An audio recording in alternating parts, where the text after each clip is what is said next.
Ladies love the skin. Ow. Bring it a little bit closer. The good skin, that is. That's why having a proper skincare routine is very important, and you need to feel it to each. The process is so easy, just 4 steps. You got your daily face wash. That's gonna clean your face up nice and right. You got your exfoliator scrub. That's gonna open up your pores. You got your AM moisturizer with the SPM 20, which is gonna protect you from the sun. You also got your PM moisturizer, which is gonna make sure your skin is protected throughout the night. Teej has tons of reviews from dedicated customers across the world. I know I said a lot, but it's okay, because guess what? It comes with an instruction card to explain to you in detail what to do morning and night. And because Teej is sponsoring this video, they're offering you an amazing deal. Just click the first link in the description to get 30% off your first skincare system and a free gift. Plus, as a member, you'll also get 20% off for life. By the way, both gifts you're choosing from are a $20 value and a complete game changer: a silicone body scrubber or a nail and face grooming kit. Personally, I prefer the silicone body scrubber. I don't like using towels when I travel, so the body scrubber is an excellent way to open up the pores and get the body clean. So don't wait any longer. Click the first link in the description to start your skincare journey today.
What's going on, family? Welcome to King Talk. We're going to introduce the crew. We got Mr. Shannon Wall, Biz, Trail Smooth, Kenny P, and White, and myself, and the crew, JI. Welcome to King Talk.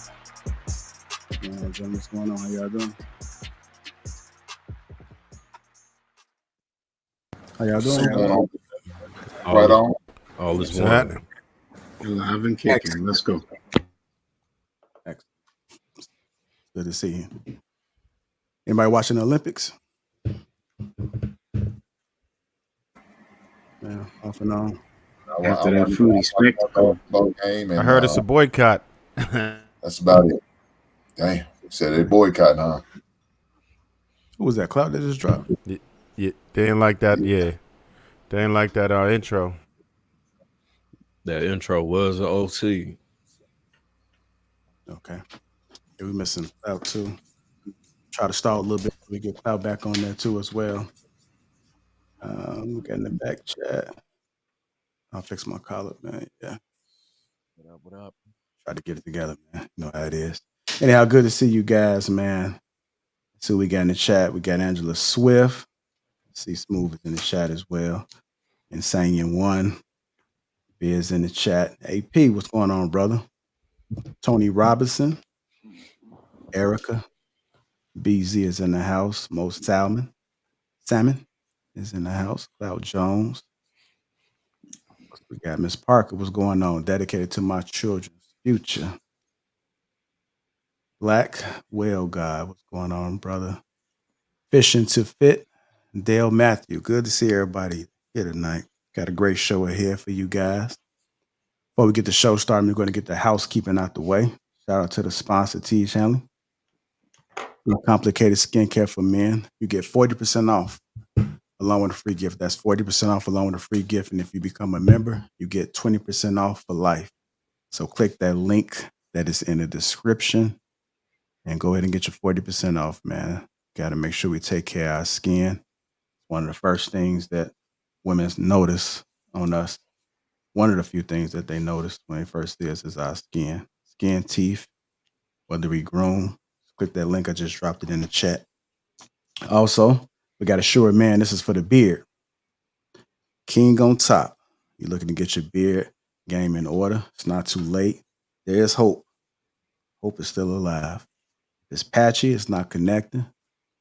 It's can't rub your fingers. If a woman can't rub her fingers through there, you can't rub your own fingers through there, then it's time for you to get some treatment, and this is the route that you need to go. Take care of dark beards, gray beards, salt and pepper, whatever type of beard that you have, this is what you want to get right here. If you haven't already hit the like button, you want to wait to see what the show is about and how it's going, then hit the like button then. If you don't like it, you can also hit the dislike button. Everything is welcome, man. I just want to make sure that you guys are satisfied enough. Klaus says he'll be right back. You guys have any big plans this past weekend? Nothing? See, I just sat in the house. No, I've been working on this yard for like 3 days. I need to get me a riding lawnmower. What's going on with the Get you a yard? landscaper. Yeah, Get you a landscaper. Marcus, you didn't realize it when you looked at the yard. You didn't get it right. you know how you just be like, yeah, I got this. This not a. Then you get out there, you be like, God damn, this taking a long time. He said 3 days.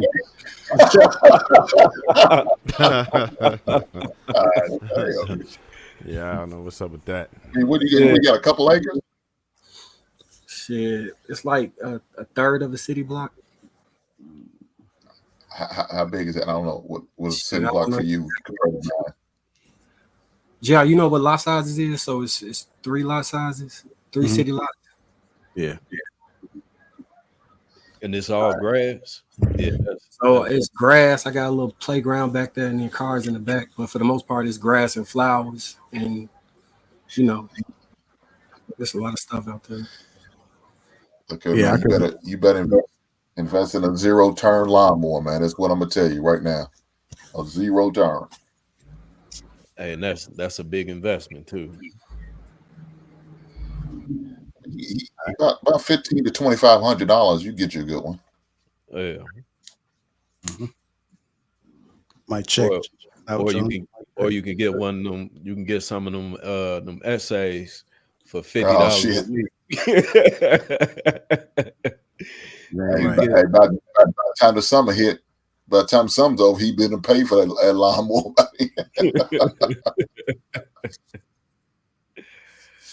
Absolutely. What's going on, Rilla?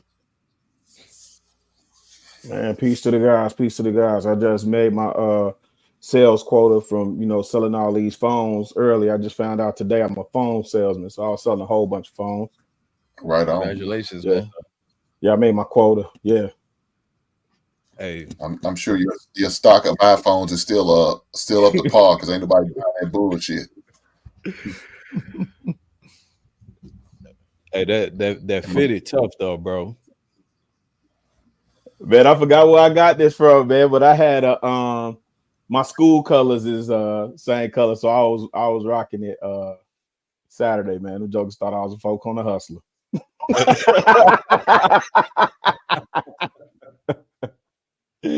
What school you went to, Corliss? No, I was up the hill.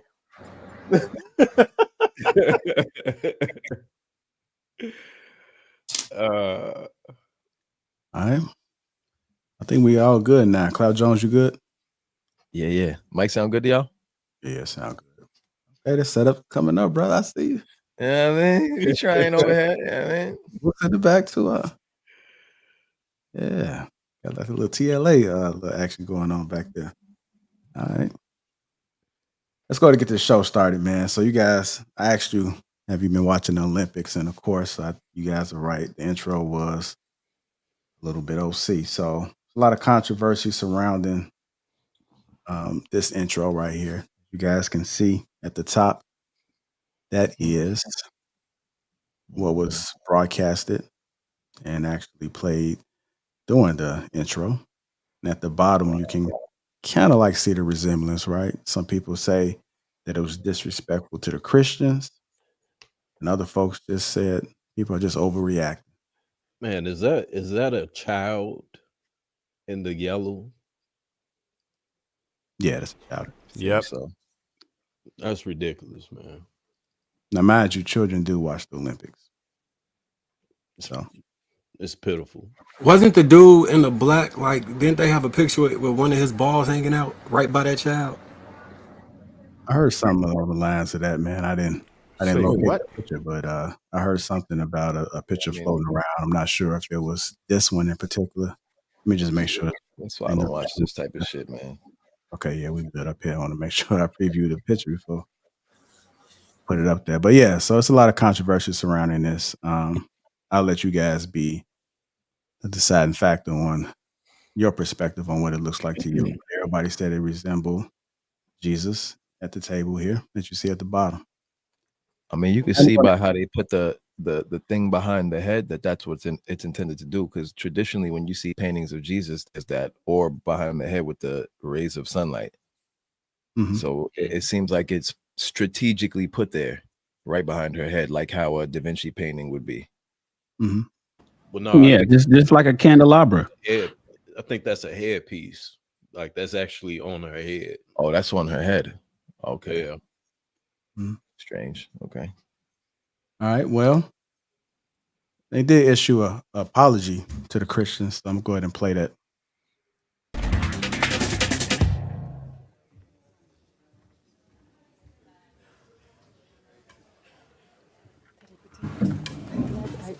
What is this one? C'est pour translation.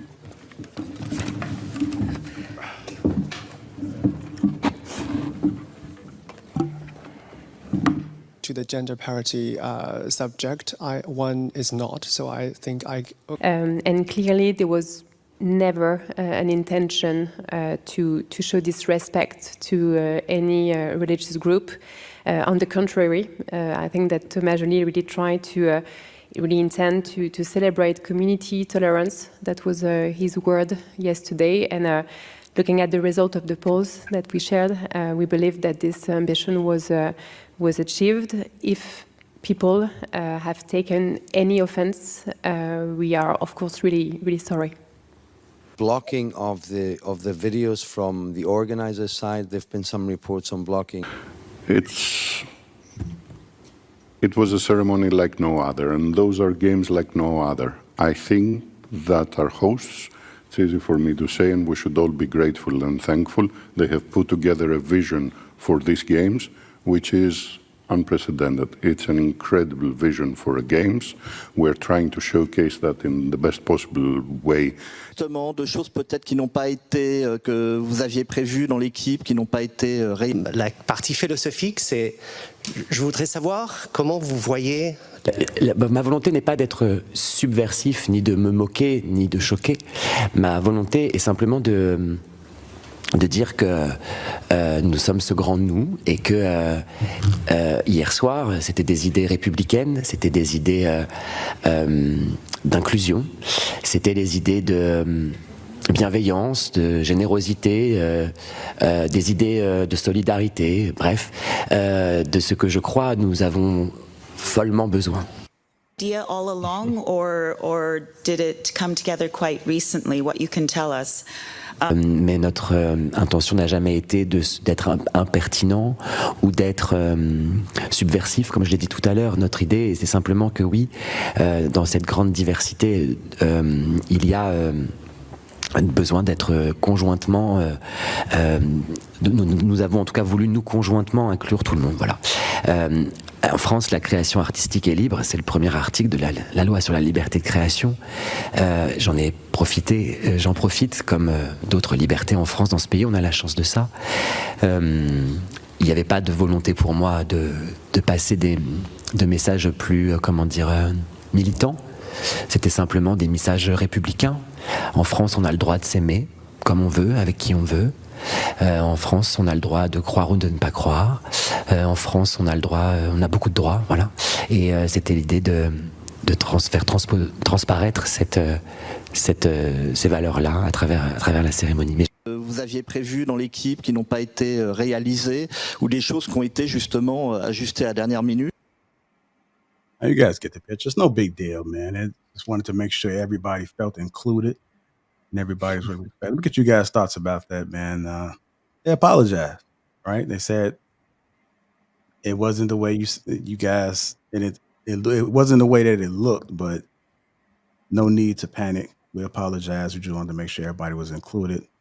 It didn't reference anything. It wasn't anything against the Christians. So what are you guys' thoughts about that?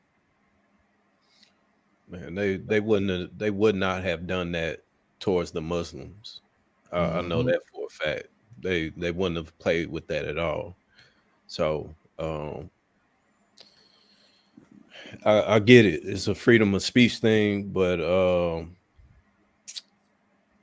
the blatant disrespect, be it if you are religious or you're not, that's just something that you don't mock, in my opinion.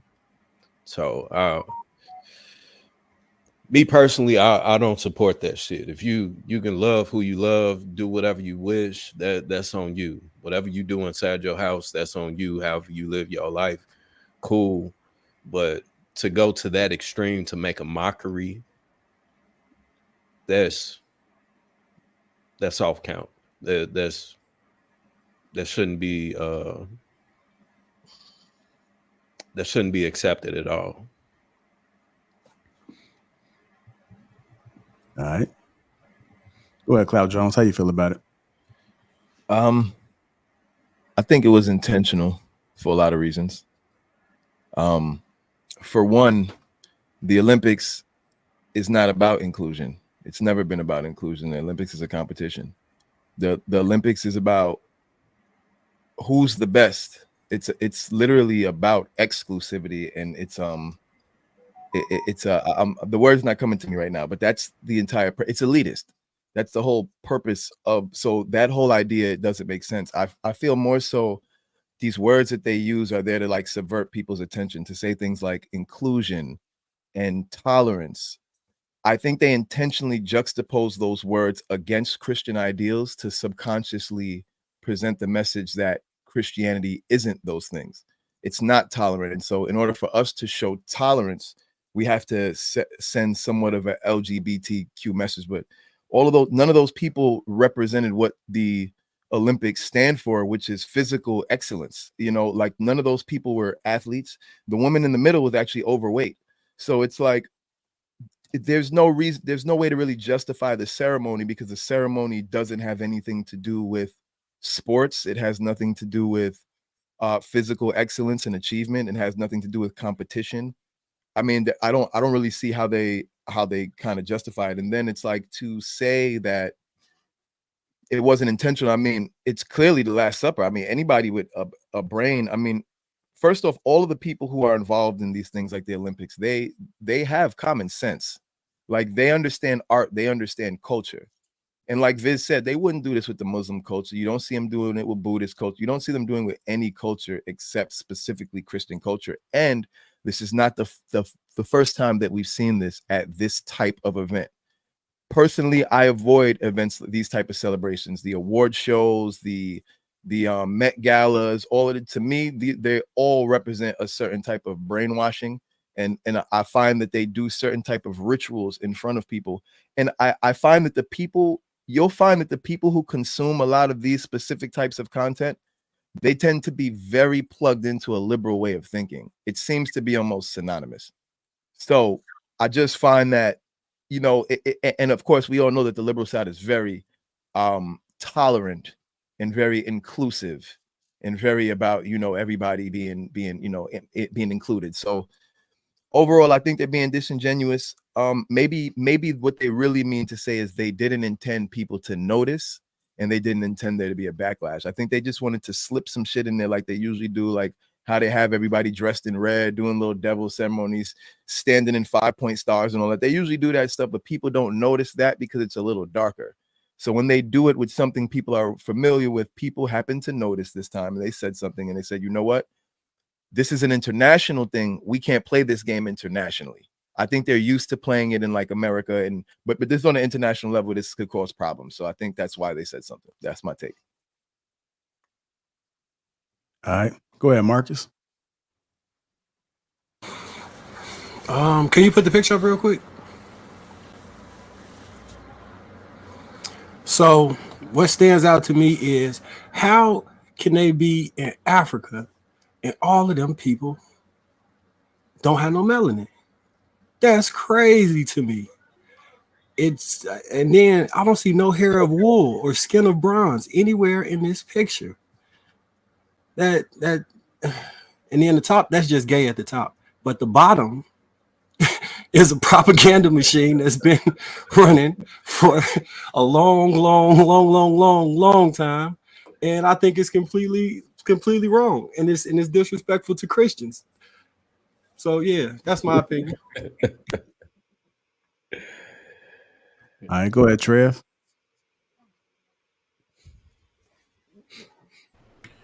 Yeah, so I mean, you got to blame Thomas Jolly for this. He's the one who is the creative director. He came up with this idea. You also got to blame the people who were involved in this situation. One thing is clear is that he and whoever co-signed that was trying to make a statement. So then that begs the question, what the hell were you trying to tell us?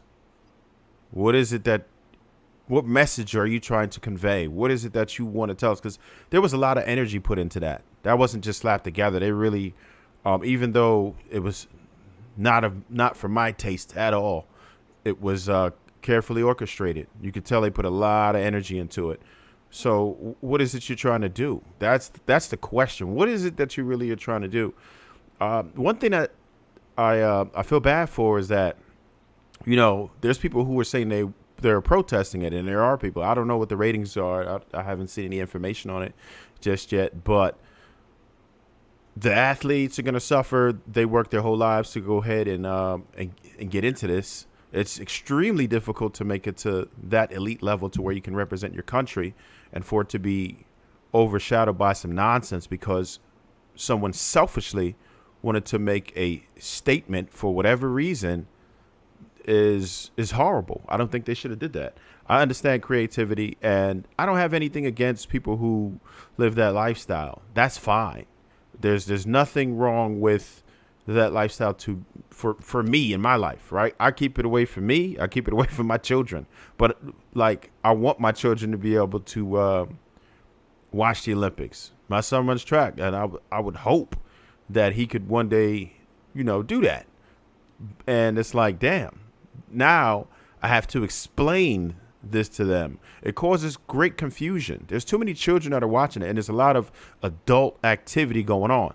And the very beginning is a scene that you probably couldn't publish on tonight's show, where it was like, some men doing some things to each other. It was like 3 of them all together, like kissing up and all of that stuff. And it's extremely inappropriate, and it was unnecessary. There was no reason for them to do that. Now, even if, let's just say they had some confusion with the gender, whatever, but do you have to have acts on TV for children to see? Do you think we should really be doing that? Of course not. That's not what children should witness. That's not something that I feel like explaining to them, like, okay, well, because I can't just let them watch it. I have to give them context, and I have to tell them, no, this ain't it. And when things are represented on television for people to see, everyone thinks it's okay. But it's not okay. They were doing too much. And the religion side of it is another story. Christians are used to being bullied. I'm surprised that anything was even made of it. And to be honest with you, if it didn't have all those sexual innuendos, and it was just a standalone disrespect to Christianity and didn't upset so many people for the other reason, I don't think it would have gotten any attention at all, because people constantly disrespect Christianity. You see people with upside down crosses and all kind of nonsense that would never happen, like Viz brought up before, to any other religion. They don't play with other religions like that. They get canceled for playing with other religions like that. So I don't think that Christians should be disrespected in that manner either. And I'm glad that something was made of it and they had to apologize. And I hope that we never see a display like this ever again on the Olympics, because it's terrible. And I'm glad it got poor feedback, because it's well deserved. They were doing way too much, in my opinion, and I hope I never witness nothing like that on a major event ever again. I'll leave it there for now. All right. Go ahead, Kenny P. Yeah. This is just another page in them pushing that agenda. They wish to eventually have it normalized like it's commonplace, and I think it's the last of us trying to hold on to what we consider normalcy within this world. It's nothing about that, abstract or not, like you would go into a museum and find that appealing to the eye or thought-provoking in a positive way. I could look at that 1,000 times and I'd be like, WTF. what were you trying to do here? And was this the stage for it? For you to also try to push your agenda. Bad enough we have it at work with the code of conduct. Bad enough we have it in laws. Bad enough, you know, I'ma say it. You got your cousin jumping double dutch and braiding dolly hair in front of you. Ask you if you want to play. Man, get your sweet.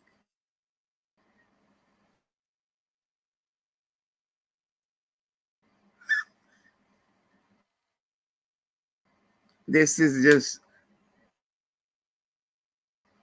wrong. Let the Olympics be the Olympics. Stop trying to push, you know, round pegs in square holes. There was no place for it. Is it me or is he cutting out? Yeah, He definitely cutting out. Yeah, I see disrespect. No, that's him on that Metro All PC. those Bro. Hey, Kenny P. athletes that work Hey, Kenny P. I might have to come 4 back to to 8 you. years or even longer Internet is messing up. to just Can you hear me? have a couple of seconds or a couple of minutes to Kenny P. Can you hear shine, me? represent their country, and do what they're Y'all hear me? supposed to do. This is not a fashion show. This is not one of those obscure art galleries I find down in Soho. Can somebody try to reach There's him? like we said, there's a place and a time So, for everything, Kenny, right? Kenny, can you hear us? Kenny. You're gonna have to bust a restart, bro. You gotta bust a restart on your phone or in your on that cable modem. Yeah. Yeah, it's messing up. Bad. Yeah, just go back out and come back in the stream. I know artists be wanting to evoke emotions and stuff. I think we just in an era where infamy trumps all sometimes. People just, they want to get you to speak about what they doing. Like, I think he did that 100% on purpose to evoke this type of emotion, because without it just would have been a scene. Now he gets to have a moment. And we kind of reward people by giving them that type of attention. I mean, he could at least took the kid out of there. That's the other thing. Like that whole people pushing for minor attracted person to be recognized in the DSM-5 as an actual health condition, so they can normalize, being attracted to children. That shit is sick. And I heard them make the argument that at one point in time, homosexuality was in it as listed as a mental condition. Like things move in waves. You get it addressed as in the DSM-5 or whatever as a condition, and then you can move to making it normal. That shit is sick. That shit is really sick. That shit is really sick. Can you hear me? Marcus, do you feel like they do? They like that's really part of the agenda. Like they are leaning towards that. I think it's a further out than we expect, but I do think that is on the bullet points at some point in time. I mean, you see how they sexualizing kids now. Like you got Euphoria. That's softcore porn for teenagers. Yeah, some of them is adults in that show. I don't know if any of y'all ever seen it, but it's like HBO Cinemax in the 90s for teenagers. And all type of crazy stuff going on. I don't know if any of y'all ever seen that show. It's crazy. Like they normalizing the sexual nature of younger and younger people. So I have a theory that like 5 to 7 years when they introduce the concept on television or through movies, it's got a lifespan from 10 to 15 years from that to be a normal activity. So I would even. Yeah, and So France is a little bit different. The way they look at sexuality is different. Even their age of consent is different than ours. I'll just say that. Yeah, I could look that up. But ain't that with Jerry Lee Lewis when he married a 13-year-old girl? Didn't he go down there and marry a 13-year-old? Yeah, I want to talk I don't about think you go that low. normalizing. The #1 record in the country right now, #1 record that everybody's singing with smiles on their face, got a line that says "certified pedophile," and people are in the club smiling and singing to the term "certified pedophile," saying it over and over and over and over and over again. And I don't think people even realize that even that is a part of the desensitization. The word in that entire moment has been associated now with a fun celebration, which to me is crazy. The fact that that could even the fact that that could be the #1 record right now, and that's really what it is a celebration of somebody being called a pedophile, because that's what it is. It's a celebration of someone being accused of being a pedophile, which I don't think people understand that right there. The brainwash is heavy. The brainwash is heavy. They got you dancing to the shit. Y'all crip walking to the shit. And it's talking about a topic that should make you angry. The moment you hear that come up, your blood should start boiling. You should want to turn that shit off. But people are smiling and dancing and crip walking and having a good old merry time to the idea that the biggest pop star in America might possibly touch kids. That's not a fun thing to dance to. That's a serious thing. Man. Hey, even with that, man, just to peep how comfortable their people are getting with it globally. I want to say a couple months back, Dalai Lama, he had a little boy in his lap, and he like stuck his tongue out at him, and did this whole like awkward, weird ass moment where he stuck his tongue out as if he wanted the little boy to like kiss him while he had his tongue out.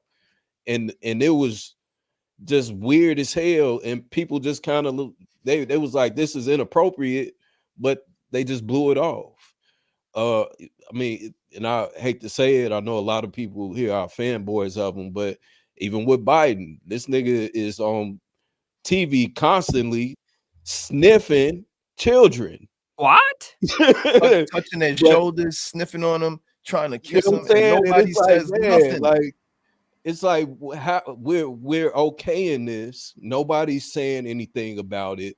We're just blowing it off. Even that And this Aquaman is nigga not- did that.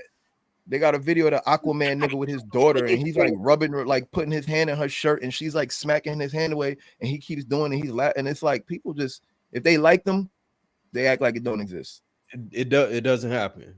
See, Viz, keywords, fanboy. Let's play nice you're the tonight. only one that spoke up, so I'm guessing you the fanboy, Kenny. Wait, you said guys in here. That means there's 1, 1, 2, 3, 4, 5, 6, 7. Right? I don't even want to talk about what Trump do or what he extols virtues on. You could go ahead and talk about it. Hold on, y'all. Hold on. Before y'all talk about I'm not doing that, JL. I'm not doing that. I'm just giving them the. No, I got you. So I'm gonna go ahead and play a clip from The View because they spoke on the situation as well. Weekend, the Olympics kicked off Friday in Paris. Woo! All right.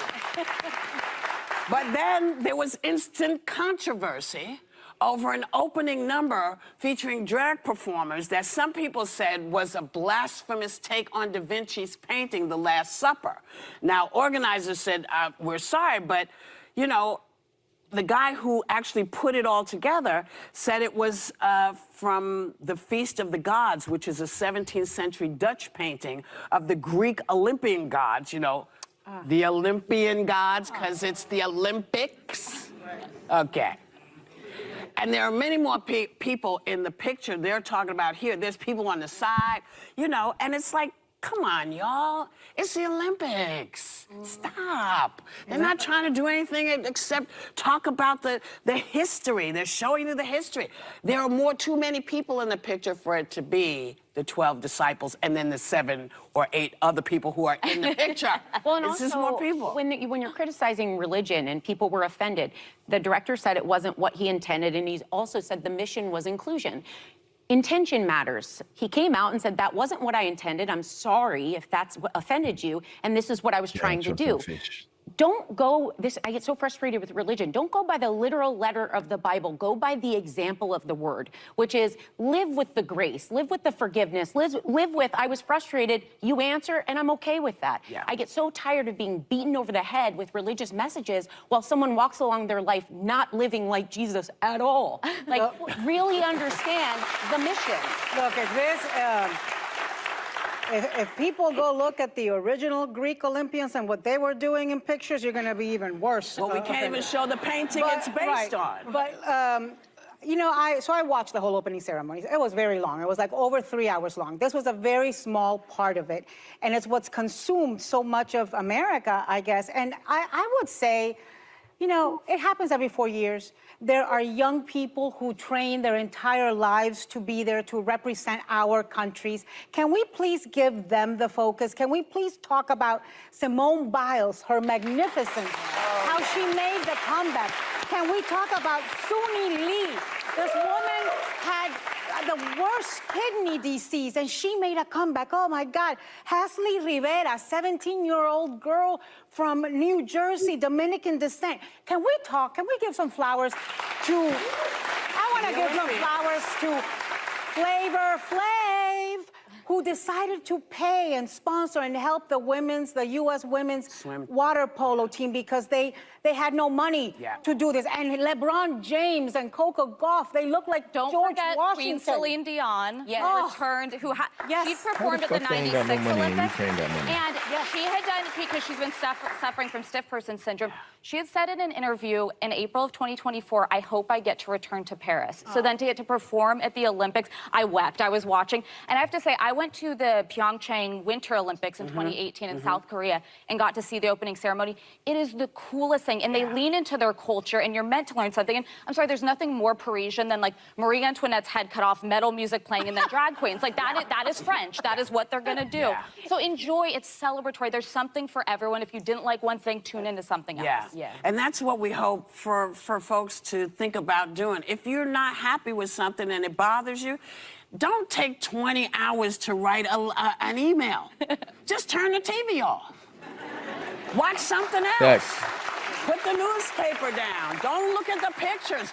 These are choices. You know, we're back to this thing. These are our choices. You have the ability. Forget what Instagram is telling you. If you don't like it, go to something else. You don't have to stay. You have it in your power to make the change. Go ahead, The Shane. deflection was a panel. Oh man, a lot of deflection. I don't have I a just lot want to to address add, yeah. one thing. I just want to address the one thing that blew my mind, where she admitted, right? They slip it in there. She admitted that the painting that it was inspired by, that they can't even put it on television, right? You can't show the painting, but you decided to use this as your inspiration for this event that everybody in the world is going to be watching with their family. Nasty work. All right. Go ahead, Rilla Hink. I'm not sure, Shane, you saying too much to say on it. No, I do want to say one thing. I know a lot of people are comparing, you know, the whole, they wouldn't have done this to the movies. I don't even want to concentrate on that part. The part that I don't like is about the method in which people apologize. And this is something that each one of us can always pay attention to when somebody's apologizing to you. So typically when somebody apologizes for something, there's obviously, there should be an atonement, an action that goes behind the apology, not just words. But if there is going to just be words, and if the apology includes, I didn't mean to do that, right? Aside from the passive aggressiveness, like, oh, I'm sorry that you're hurt. I didn't, if you're hurt, then my bad. And we want to go there. There needs to be a follow-up as to, then what did you intend to do? So if somebody says, look, man, you know what? That's not what I meant to do. If you guys thought that that's what it was, that wasn't my intention. What I meant to do was, and then fill in the blank. And so what happened here is they did the first part. They let us know what they didn't intend to do, but they also didn't tell us what they really wanted to do. And so when oftentimes when you listen to somebody apologize to you and they omit their intention but tells you what they didn't intend to do, you can, I would say 90% of the time, rest assured they did intend to do that and they just mad they got caught. I think somebody mentioned it. They just mad they got caught. So it was a bullshit apology. If they and this is these are media. Remember, we talk about media trained. These are media trained people. This is the Olympics. This is not some fucking festival in the city of Inglewood, in Compton, or in some small town. This is the the Olympics that prepares for they prepare for this every 4 years, 8 years. So yeah, they've been planning that for months. Yeah, this has been planned out for it. This has gone through I don't know how many checks and balances. And so if they went and said, "Oh, you know what? We didn't intend to hurt no feelings, and that's not what we meant to do," and then they just be quiet after that, then yes, they did. And I just wanted to highlight that part. Other than that, man, you guys have nailed everything that I feel. I don't even want to get into the rest of it. Go ahead, Rilla. Couple things, man. First, Cloud, I wish you was here because that is a Plastic Man reach with the Not Like Us song. Plastic Man reach, and that lets me know like totally missed it, right? But cool. This is much ado about nothing if we whittle this down to just they making fun of Christians or they're playing in our face. Nigga, they've been playing in your face. What are you talking about? The Olympics is supposed to be about this and that. They showed y'all in 96 when the Olympics was hosted in Atlanta instead of Athens, Greece, what the Olympics is about or what the IOC is about. All right. So that's number 2. Number 3, JR, I wish you could show the Feast of the Gods so that y'all could see what they were trying to emulate is exactly what they're comfortable with doing and what they've been trying to reintroduce. This ain't got nothing to do with offending no Christians. If you look at what the Greeks were doing during the time of the Olympics, what the Romans were doing, what's recorded, all that stuff, this is like well documented. So that's within the realm. If they say they were, I think they said that the god is Dionysus or something like that, right? You go back to Roman, Greek mythology, all that other stuff. That's all in play. That's what they trying to recreate. That's the conversation we should be having. This ain't got nothing to do with no Christians. Christians are just the ones that are easily offended, and I see me in everything, so I'm gonna find fault with that, and we gonna boycott it and all that other stuff. When nobody watching the Olympics anyway. Keep it a bean. When nobody in the States watching the Olympics other than for the marquee sports that we typically watch, but track and field and what else? Because we're not watching basketball. We ain't watching that this year, right? So this was about them testing. Shan, you know what I think it was about? I think it was about them testing the waters to see how much further they can push the envelope, right? And then if they got caught, they can run back, issue an apology. And then, I think it's in LA in 2028? I think they coming to y'all soon. So we'll see how much further they push the envelope. Here's the thing though, Rilla. Like the god Dionysus, he represents the he's the god of wine and ecstasy. So getting drunk and fucking. That's who Dionysus is. The thing about Dionysus, though, he sits on a throne and he has a whole lot of grapes around him and wine and pitchers of wine and all that kind of stuff. So if that's what they were trying to do, then why didn't they have the set designer build that set? The argument that a lot of people are having is if you wanted to illustrate, what the original Olympics were and, the Greek gods and go back to the origin of all of this stuff and how it usually was, then why would you depict or recreate the Last Supper at the upper room in Matthew 26:17? It's funny. My first movie that I shot was called, the title of it is Matthew 26:17. I shot it in the year 2004. And I recreated the Last Supper. It's funny. So if they wanted to do that, Rilla, and they wanted to bring back and push the envelope with the wine and ecstasy and sex and a little in how France gets down and how Paris, the age of consent in Paris is 15 years old.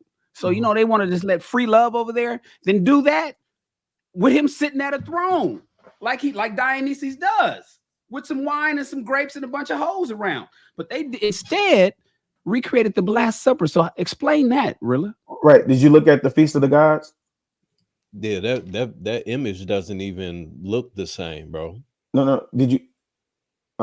Just Viz, did you look at Feast of the Gods? I just looked it up Okay. again. All right. Just to make So I don't think it's supposed to be an exact depiction. For me to believe what y'all saying, I'd actually have to accept that Da Vinci got it right.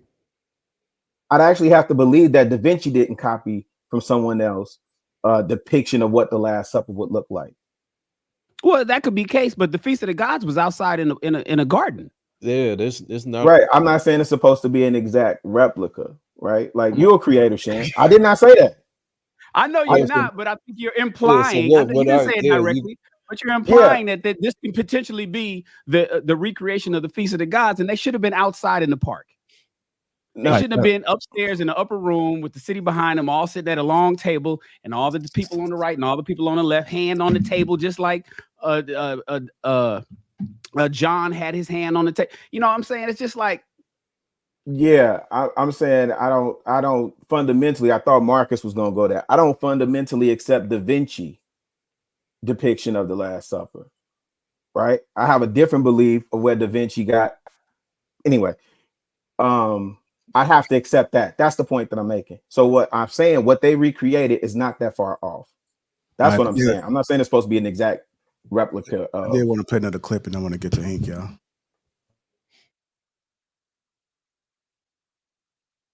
Go ahead, Hank. Look, this shit's got to stop, man. This shit's got to stop. Unfortunately, the reason why a lot of them are not going to do anything or say anything because they don't want to affect their bottom dollar. They don't want to have to go find a new choir director. You understand what I'm saying? The churches don't want to have to do that. It's too much work. I don't want to do that. So they don't want to lose about a quarter of the members because them motherfuckers are crossed over too. And I wouldn't be surprised a couple of deacons ain't DL guys themselves. So now they got to find new deacons, new choir director, and replace the loss of the 40 to 50 members that are sitting in the choir, they're sitting in the pew and the amongst the congregation as well. They're not gonna do that. No, why would they do that? We're not gonna talk about nothing about homosexualism they're talking about. We're gonna skip over all that stuff. But let me tell you what we're gonna keep talking about every week. We're gonna keep talking about tithes. How y'all need to be donating that goddamn 10%. We got an ATM machine in the back in case y'all need some cash.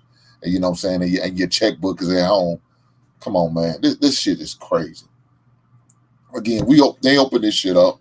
Again, I think somebody said it earlier. Yeah, you can open it up for these little boy lovers and little girl lovers. Where they gonna be messing with these little boys and little girls. You open all that shit up. After you do that, you're gonna let them be fucking animals. They in a beastism. All that shit gonna be fair and love and war. These motherfuckers are sick. You better watch your kids. You better take care of your kids. And if you don't feel like whatever school district your kids in, they're not doing right, you better homeschool your kids. I've been saying this for 2 years now. I'm not gonna get off of it.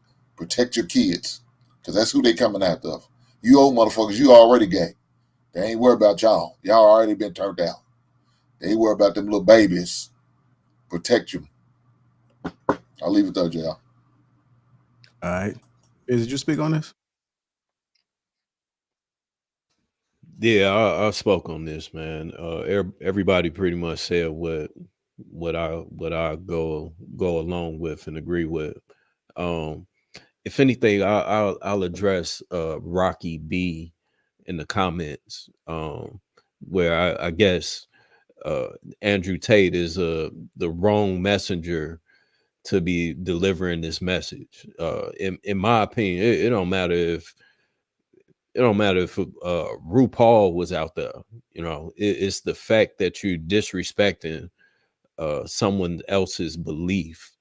And me personally, I'm not a fan of that. I don't agree with that. Whatever it is that you into, by all means, you know, go ahead and be about it. But if you're blatantly disrespecting someone's belief that may hold them and keep them grounded, or give them hope to be better, or at least at the minimum have a morality factor of themselves, then I can't agree with that. So Wait, you said the Tates was disrespecting?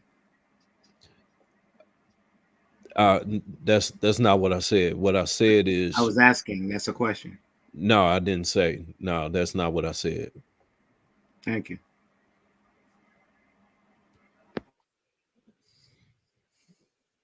All right, anybody got anything else to add? Yeah, I wonder if like Kamala would have been mad if it was like the Krishna or Shiva, if they did a depiction of them that was inappropriate. Yeah. You're going way too hard on this Kamala thing. I'm trying to figure out where you're going. It's You like, said what? Nah, because Indians believe in Shiva, right? Yeah. Yeah. okay, so what? Okay, so Trev, the Guyanese Indians that you grew up around, they believe in Shiva too. All of them? No. No, it's kind of mixed. It's kind of mixed. You got a So lot. You got Hindus. You got like it's okay, so different. you know why I pointed it to you, because you would have a grasp of that type of diaspora within the Caribbean, because Guyana is part of the Caribbean. We ain't gonna do the major hype thing. If you grew up in a certain place, you adhere to certain things, right? And she's a brown person. You don't want to give her the stamp of being black in your book. That's your POV. Some want to say she slept at a time. I gotta ask a question. That's If debatable. if an Indian person and a white person have a child, what is that child considered? Black? Brown. If it go to an HBCU, it become black. Okay, so wait. Politically correct clout. Politically correct. No, I'm just asking. I'm just because I'm uneducated on this, you know. So okay. I always thought that like when Indian people got with like white people, like I always thought that like they would either be like they'd be mixed race, white and Indian. But I didn't know that because their skin was brown, they became black. So I'm just learning, you know. I'm just not really very. The political term is interracial. Okay, yeah. It's interracial, and then certain people use it, like how Tiger Woods used it until he got in trouble, and then he wanted to come home. You know, it's so if a Chinese person and a white person have a kid, are they also black? Interracial. Does it work that same way? Okay, interracial. I was just wondering. I don't know. Again, I'm very uneducated on the science of like all of that race. I don't know much about it at all. So I'm just trying to get educated. Cloud, cut it out. So okay, so why would that be considered black? That's just being facetious. The term would be interracial. I can't stand when somebody say I am. You know why? Because I was under the impression that Kamala's parents were Indian and white, but everyone keeps telling me she's black. So that's why I was asking, because I don't know how the rules work. So I was just trying to understand. Okay, Indian. I'm kind of slow. I had like a C average in high school. I'm not that bright, so you know, I'm just trying to. And you still trying to make sense of all of this. Okay, so why is her ethnicity the measuring tool for her aptitude? I don't think it is. Who said that? I was just wondering how race works. Like I was just wondering I'm trying to figure out like okay, so Cloud, we did this in like third grade when you started mixing colors together, and then you like I mixed colors. blue Remember and that? yellow, and I never got red. Wait, so you never got like the gold star for trying? No, whenever I mix blue and yellow paint, I got green consistently. When I mixed like, you know, yellow and red, I got orange. You know, stuff like that. I never like mixed yellow and red and got like purple. Cloud, I'm gonna give you a compliment. Or brown or black. Cloud, I'm gonna give you a compliment. I like the first song that you played. That was my joint. When we was in back chat, I start off there. Hey. Okay, there you go. There you go. So I gave you a compliment. So I I don't know why you focus so much I have no on focus. things that are I relevant. have no No, not focus. you, not you, not you. It's like let's not get off a track because I think it could be a real good show. I digress.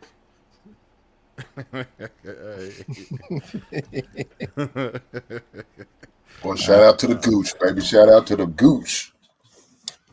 Oh, Shan, I'm looking at this picture again, man, brother. Ah, come on. Really ain't letting that go. I'm gonna let it go, but I'm just looking at it again, like I'm like I'm bugging because I'm like, wait, was I that far off? No, no, they doing exactly what they was trying to do. So I get it though. Carry on, gentlemen. We'll go ahead and transition, man. Hit that like button. Also, make sure you subscribe to the channel. Make sure y'all click that link in the description and fill the Teach. That Teach link is in the description. Also, make sure you guys get your Sure Man King on top. That link is at the top of the chat. Let's have some news break, so we're gonna go ahead and pivot a little bit. But Casanat speaks on his cameraman getting exposed for messaging minors. don't know. My cameraman, Chris, the nigga that helped me with mad at my streams, mad at my tech shit, mad at my shit. Apparently, nigga, it's not even apparent, nigga. It's here, clear as fucking day. In 2021, just got caught talking to a minor who was 17 years old. And it's just fucking annoying when shit happen. And shit come my fucking name every time, bro.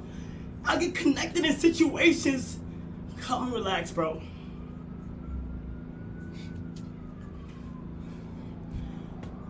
Apparently in 2021, this nigga was caught talking to somebody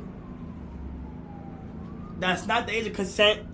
Nigga, it gets bad because she lied about her age. She said she was 19. She lied about her age. She ended up saying her age. Said she was 17. Right at that moment, you're supposed to stop texting. Right at that moment, you're supposed to drop all conversation. Anything that's below the age of consent, you're not supposed to talk to them. It is not cool. You're not supposed to talk to them. You're not supposed to do anything. You're not supposed to engage in any conversation. Not on a different type of like. You're not supposed to it's just not right to do. And none of this shit is fucking. You can't have no excuse for it. You can't have nothing. You can't have no say so. There's nothing to back this shit up. There's nothing in a positive way to do this. When I seen this shit hit the internet, I just woke up. I seen this shit hit the internet. I looked at it. First thing I did was say, hey, let me sit down and let me get down to the bottom of this to completely confirm everything. Everything. I reached out to the person who went online and did all the other shit. I reached out to her and shit. And she basically, she showed me every single thing. I asked her to confirm the iMessage, to confirm the number. It's confirmed.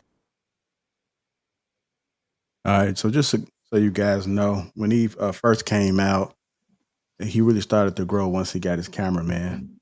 His cameraman has been around him since the beginning of his success. And I guess this came out. I do have some of the text messages. The first one right here.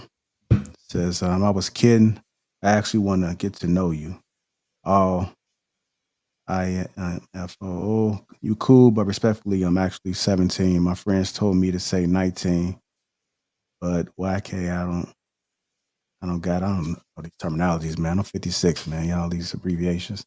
No, that's crazy. I respect you telling me though, no cap.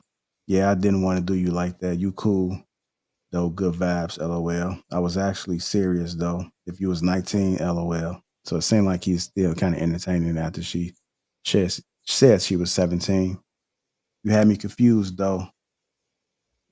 Goes on to here to say you had me confused though. I was just laying down out of nowhere. I hear Chris, LOL. Like people recognize me all the time, but I don't know why it got caught me off guard. Yeah, it was my first time I ran into you guys. And then after, so it's saying like these are the messages that he's talking about that he had to confirm. And some more messages. It's about to say normally only girls who are into video games know about Discord. At the moment you're playing. I'll leave it up there for you guys to look at it. And it's the last one right here. Like I could just imagine rubbing mine, it's blurred out. I'll put my whole, so yeah.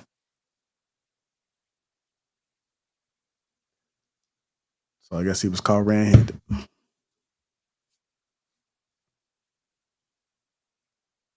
How old is he again? I'll find out his age. Give me 1 second. But what are you guys' thoughts about it? Anybody can speak on it. I say nail him to the cross. Lock him up. Let him sit. For what? What do you do? You just read what he did. No, you said lock him up. Having discussion with a minor is not a crime. Having a discussion with a minor to that extent, with a sexual. I want to see you make up a law. Go ahead.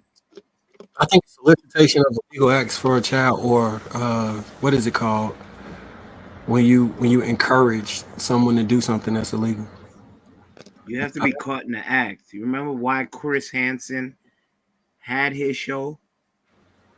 You partake in the act, and then what they do, Shannon? He'd come out of nowhere, take a seat. Well, yeah, it was because what are you doing here? It was because they came to the location to follow up with it, and that's substantiated. And that I agree, but the thing is, Kenny, and I don't know why you're defending. I am not defending him, so don't do that. Okay, well that's what it sounds like. Just make sure you it would sound like that to you. Make sure that you're saying that. I'm sure that all the men on this panel would agree.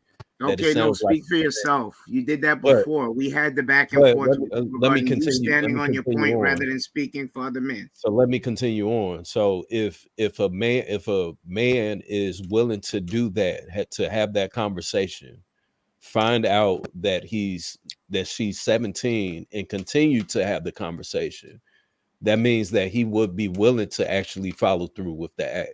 There's a possibility, but there's major factors that are missing.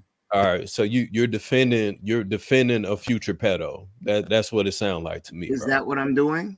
You That's said what it nail him sounds to the like. cross. No, listen. Hey guys, listen. How old was this dude that was talking to the That's a stretch. That's a stretch, bro. Listen, guys, bro was 21. Listen, hear me out. You get that's a stretch to call him a future pedo. Listen, that's like a 12th grader talking to a 9th grader that just came into this high school. These are kids. All of them are kids, including him. He just turned 21. He was probably 20 when he met her. So we're talking about a 3 to 4 year difference. That's what it is. So these are two people who could have literally went to high school together at the same time, could have shared the same English class. Just got to go back some years. I'm showing 25 on here. It says the profile, his Twitch profile, according to that, says he's 25. Is he 25 today? He might be 25 now, but he was 21 then. Okay. 21 at the time. 2020, he said. So even still, that would be only 23 today. So maybe he was 22. Well, the girl now, she's now 19. So then how old was she? No, she was 17. Today she's 19. Okay. Back then, from what I understand, he was 21. But if I don't know about his profile and all of that, but from what I understand, but that would have been 2 years ago. So if he's 25, then he still would have been. He was 23. So that's what I'm saying. I don't know, but I'm simply saying this happened in 2021, right? That was 3 years ago. Yeah, but birth dates, you got a whole year span. You got to play with that. 25 now, that means he was 22 and it said she was 17 then. So we can go by that, right?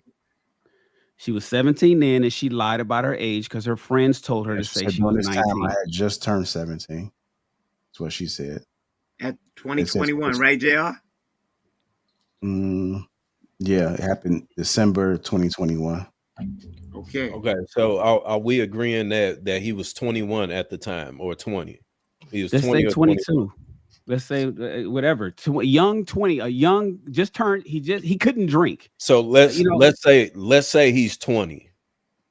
Or even older, whatever. Okay, what's your point? Let's say he's 20 for Kenny's sake. Okay. He's 20 years old. She tells him that she's 17.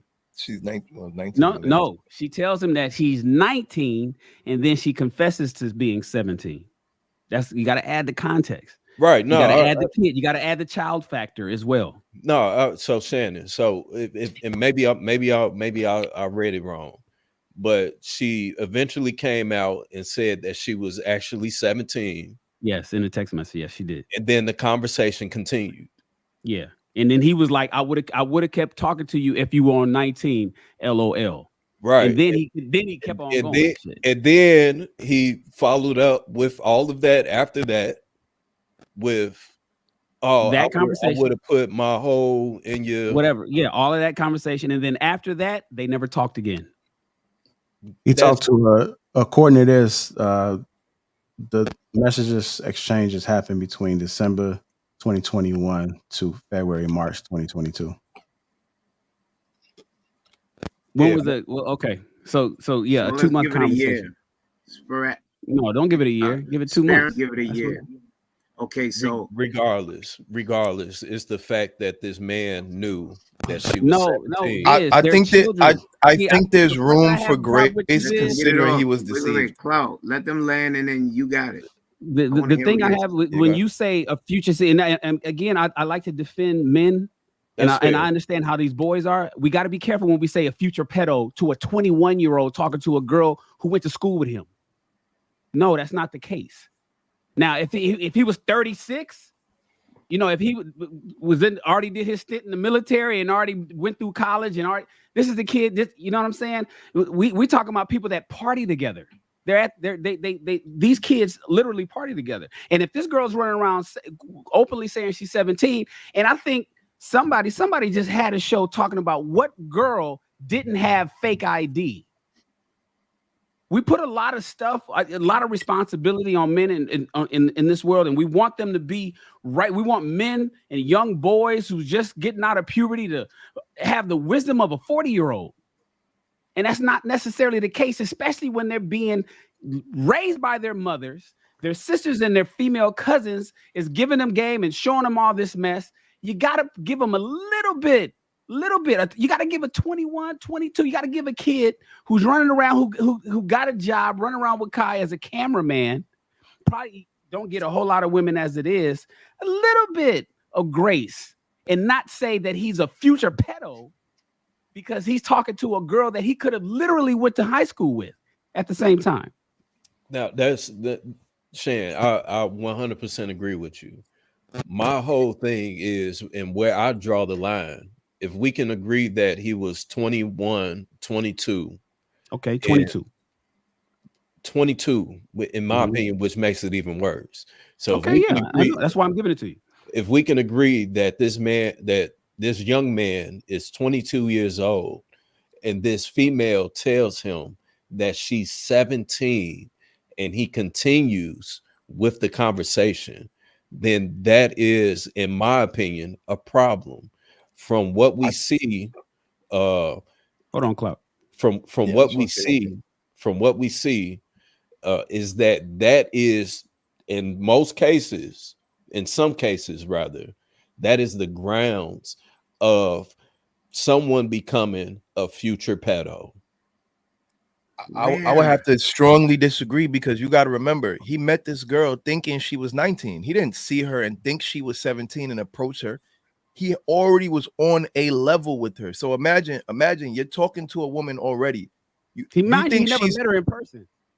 All right, okay, but boom, he never met her in person. So you're talking to a girl already on a level of intentions, like we're dating, like I'm trying to get at you, right? You're talking to this girl, you've already passed that barrier of what's appropriate to talk about, but that's because you think she's 19.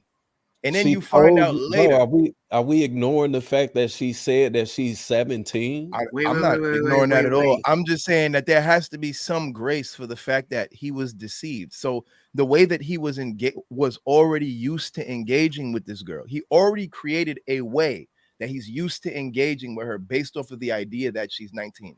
Then the number changes, but he's already got into a groove in a way of communicating with her, which might be a pattern that's difficult to break, especially if there was some type of attraction, there was some type of bond created during the time. You know, I don't know how long they were talking. I don't know all the specifics, but if you're talking to someone that you like and you're assuming you're the same age as them and you're talking to them and getting to know them, bonds can be created to the point where there's feelings, and that could be very confusing for somebody of that age who was deceived. I feel like there has to be some grace given for the fact that deception is how he got into this situation. This wasn't a guy going in with all the facts and choosing anyway. Yeah, this ain't no It's a person who was deceived and left confused as to what to do. It's a very nuanced, confusing situation that's not really fair to say the dude's a future pedophile. To say he fucked up, to say he had a lapse in judgment, to say he made a major mistake, to say he should know better, all of those things make sense. To jump towards future pedo, I think that's a bit extreme. Bro, hold on. Okay, so he literally said right there, you had me confused. Hey, let me say this real quick. So I hear everything that y'all are saying, right? But again, for her to say that I'm 17 and then for him to later on say, oh, well, I would have put my peen inside of you. But you know what the girls is doing at 14 behind the bleachers at high school. Go ahead. All that I'm saying is that we need to set some type of accountability for these young men, because by what y'all are saying is that, oh, well, if you would have did it, then it would have been cool because you didn't know and you already established. No, Viz, that's not what anybody's saying. Because you're calling him a grounds as a future pedophile. These labels damage people's their livelihood for the rest of their lives. But does it happen? It's not like he was trying to holler at some girl from elementary school. It's not like he was playing with some little baby. He's talking to a girl that go to kid clubs. This is a girl who can drive a car. This is a girl in many states has the consent to have sex without telling anybody. This is a 17-year-old that he thought was a 19-year-old. And we're saying, my pushback to you is, well, you know what? A future pedophile. It's like, wow, come on now, man. That's not a future pedophile. That's a kid that probably didn't have the guidance that he needed, like a man like you in his life, to say, hey, man, this is what happens when this happens. And you need to shut this down. When you hear that, don't play with it. He probably don't have that uncle, father, grandfather in his life to give him that kind of game. And so he was just kept texting, and these kids and he add TikTok, add Instagram, add Twitter, add all of this shit that's on the internet for all these kids to play with. I could tell you all these little games that they play. Crenshaw High School is right around the corner. Audubon is down the street. I'm telling you that these women, these girls rather, can be deceiving and deceptive in the way they dress every year, every prom. For the last 10 years, we got a new dress that goes up on the internet saying, what the hell is she wearing? And the parents is putting it out there. And we want to say it's all on him and he's a future pedophile? Come on, bro, that's a stretch. All right, so I definitely feel, I just want to add real quick, because I definitely feel like, where's the backlash though? Because I get that everyone's always saying, yeah, the guys, but it's like, these girls are not fucking mentally retarded. Like they're not idiots. They know good and fucking well what they're doing.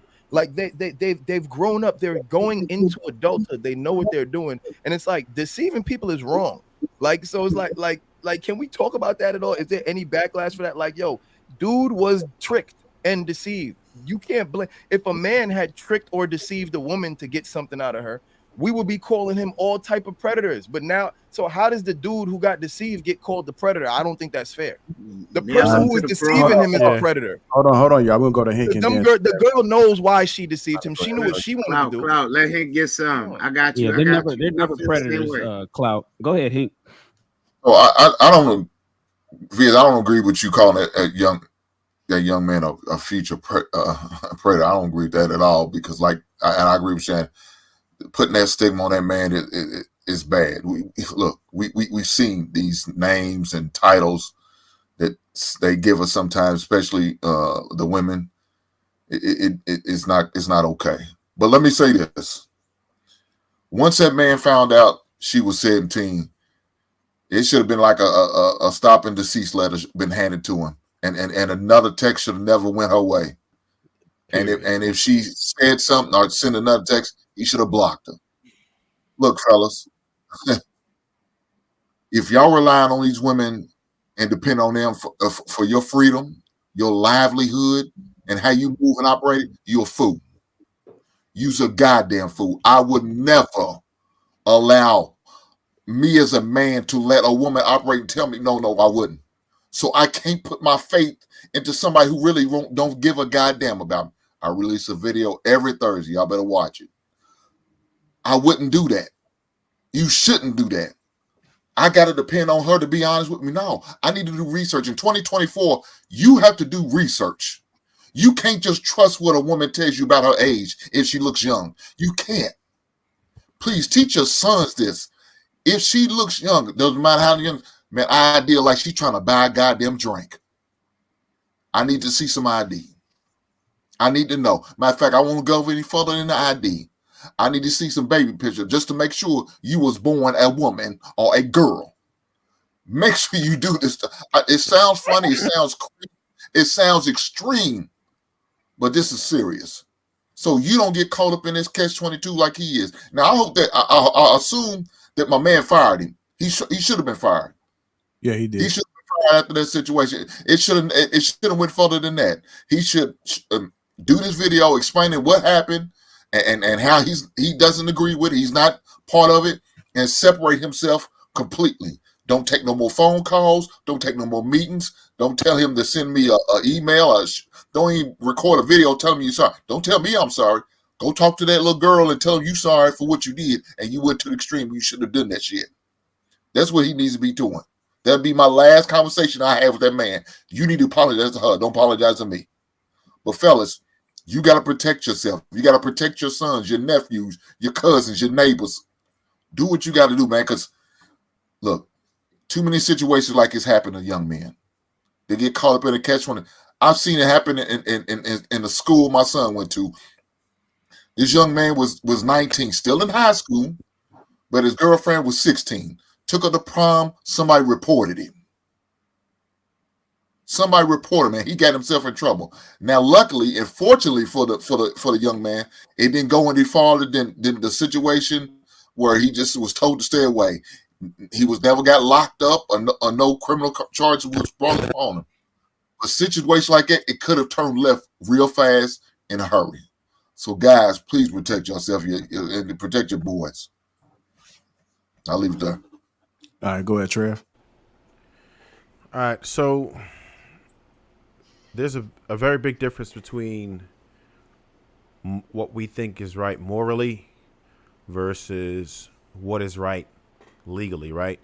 I feel like as a man, you should have if you're going to use anything as your benchmark, then it should be, would I be okay with my daughter at this age dating a man at such and such age? And if you don't agree with that, then that's probably not some type of activity that you should want to get into.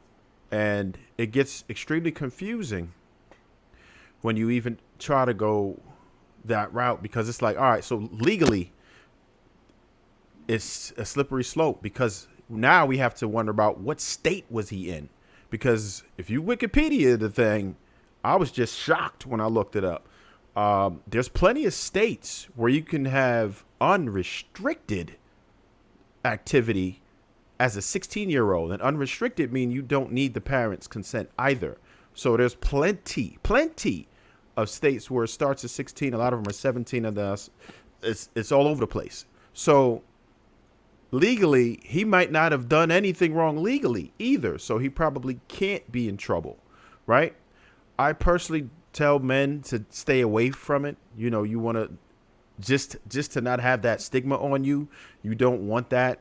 Deal with women who are closer to your age, if at all possible, until they're at least universal legal consent, for that matter. And you might be good, because it gets really weird. And then when you start going overseas, we were just talking about Paris, France. Okay, theirs is 15, and then in other countries it's even worse, where it gets into scary numbers that you would never want your daughter living there type numbers. So Trev, speak on this though. Philippines is 12.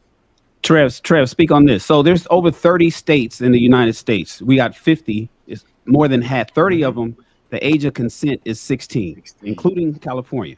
But the age of consent is different than statutory. So even though a 16-year-old in California can have sex without telling mom and dad, they're supposed to have sex with somebody else that's 16 or 17. So how do you feel about the statutory part, where if a person that is 16 years old in 30 or more states can have sex at 16, but the moment they have sex with somebody who's 18 years old, it's a whole different legal issue. It's a whole different, and that's bad, and that's bad, and that's why I just tell men, listen, just stay away from that altogether. And as far as calling dude a PDF file, we have to be clear about what that definition is. What the definition is when a person is attracted to people prior to puberty. That's what that looks like. That's the actual definition of it. So even though it might be a poor judgment call and he should absolutely stay away from it, we can't put labels on people that don't fit the definition. We just have to be clear about what we're saying, because words matter, right? Personally, I wouldn't do it. I wouldn't encourage anybody to do it. And I certainly wouldn't want my children dating somebody who's much older than them. This situation is kind of sticky, pause, because it's like, all right, the dude, it's not absolutely clear as to what the dates were. We know it was a few years, right? He's probably not the dude that deflowered her. She might have already been into activity, and maybe some people think that doesn't matter, but it's like she lied, said she was 19 because she was trying to do what it do, and then now he's in this situation. He should have stopped immediately and been like, nah, the hell out of here. Oh, you said you 7 what? I don't care if you playing, I'm out. If you can't prove to me with a legitimate identification, I'm out. But I really wish I knew exactly what the age gap was. And then the laws even start to do that too, because some will say, okay, well, if you have a 5-year gap, and it gets confusing. It gets really confusing. That's why I just encourage men to stay away from it. If you can avoid it, stay away from it, because you don't want those types of issues. It's not worth it. There's enough women out here, grown women, that you can get with. You don't have to deal with minors. Just stay away from it. You can't even take them out for a drink. If I can't take you out for a drink, then I don't need to be hanging with you. All right, go ahead, Marcus. Once you turn 18, just draw a hard line for yourself. Don't mess with nobody under 18. Don't entertain it. Don't play with it. Don't joke about it. Don't do none of that shit. Just find people that are older than that. And if you need to verify it, then verify it. Because at the end of the day, you'd rather have somebody ask and you be offended by you asking to see their ID than you be on the registry somewhere for a misunderstanding at 18 or 19.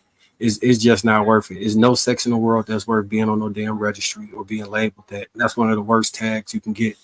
And I think the term is Ebo file for people that's like, I think the PDF one is prepubescent and then post-pubescent is Ebo file. But people don't make no distinction between the two different terms. They just gonna label you that whole thing. So stay clear the fuck away from it.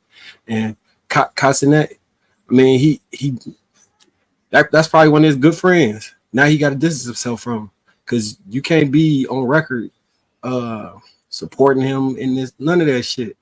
He made you down there could support him in murder, you can support him in robbery, you can support him in down there all these other crimes, but that one you can't stand with him with. That's not how that works.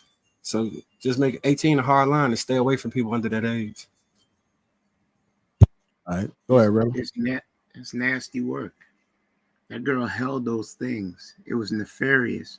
If you parse it through rather than just being, we have to be very careful and discerning when we start saying things without, okay, you know what? I'm not just going to say nail this young boy to the cross and put that jacket on him.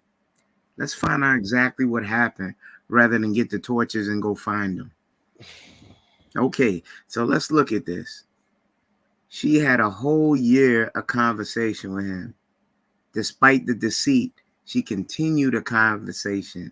And no point did she report it, but years later, when Casanat started getting fame and big money, because this is just recent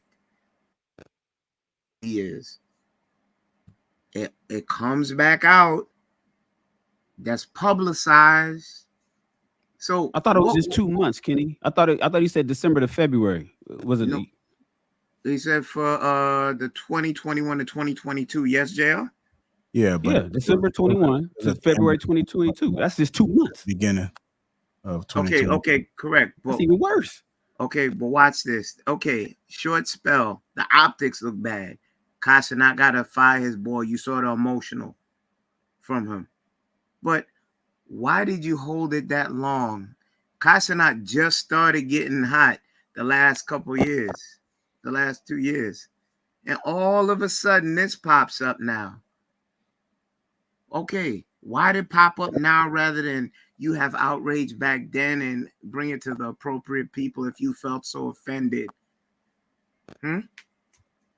We never ask these questions. Sometimes that's why I say what I say, so you could slow down and stop thinking that I favor people that are like that in that type of lifestyle. I hold you accountable for at least taking time with it, because these are very dangerous things. Once you're labeled that and you're found guilty, you have to register wherever you go. You know that, right? Yeah, I'm fully aware. Branded.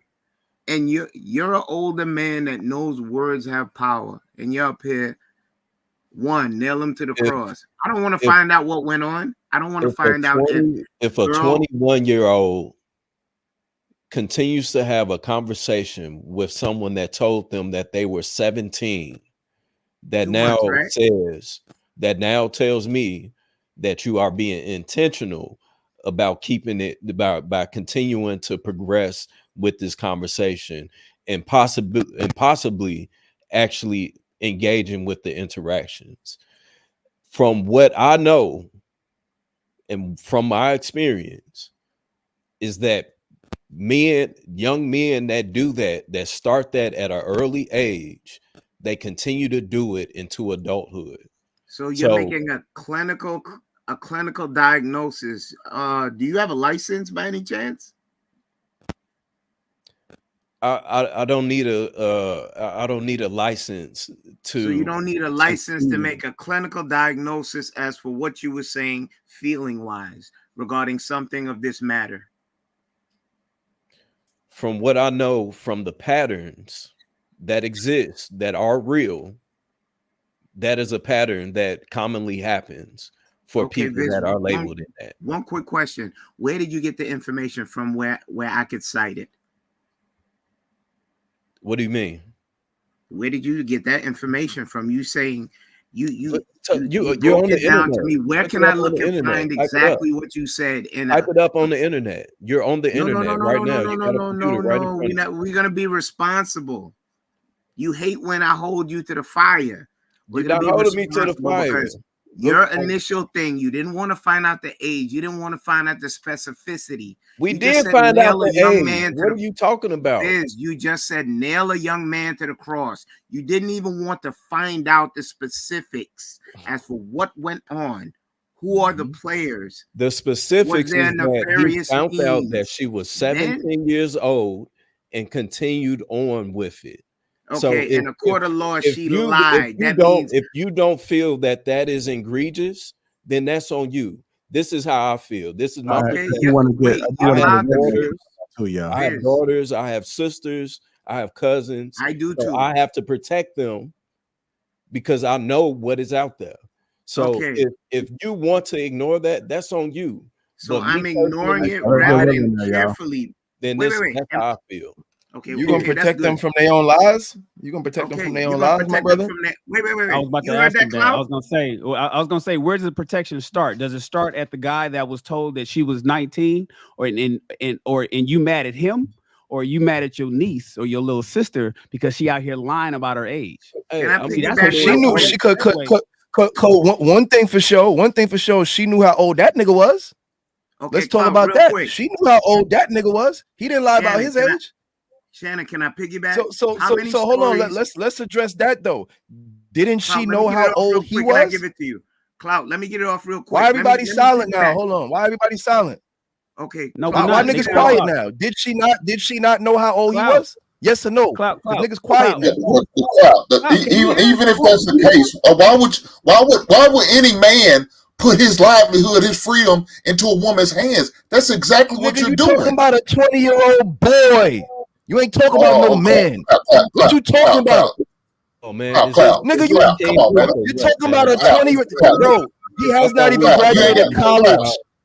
I understand, Clout, but you ain't got to call me the N-word, though, can man. barely pay You their ain't gotta cell call me phone the bill. What are we talking about? I got you. Clout, but you ain't got to call me the N-word. I understand what you're saying, but you ain't got to call me My the bad. I N-word. don't mean to be Slap you with one of them disrespectful. I'm rack just ribs. referring I to my got you. usual I got you. vernacular. You know what I mean? I'm trying to be respectful. My bad. But I'm just saying, I like, let's understand. be real But, here.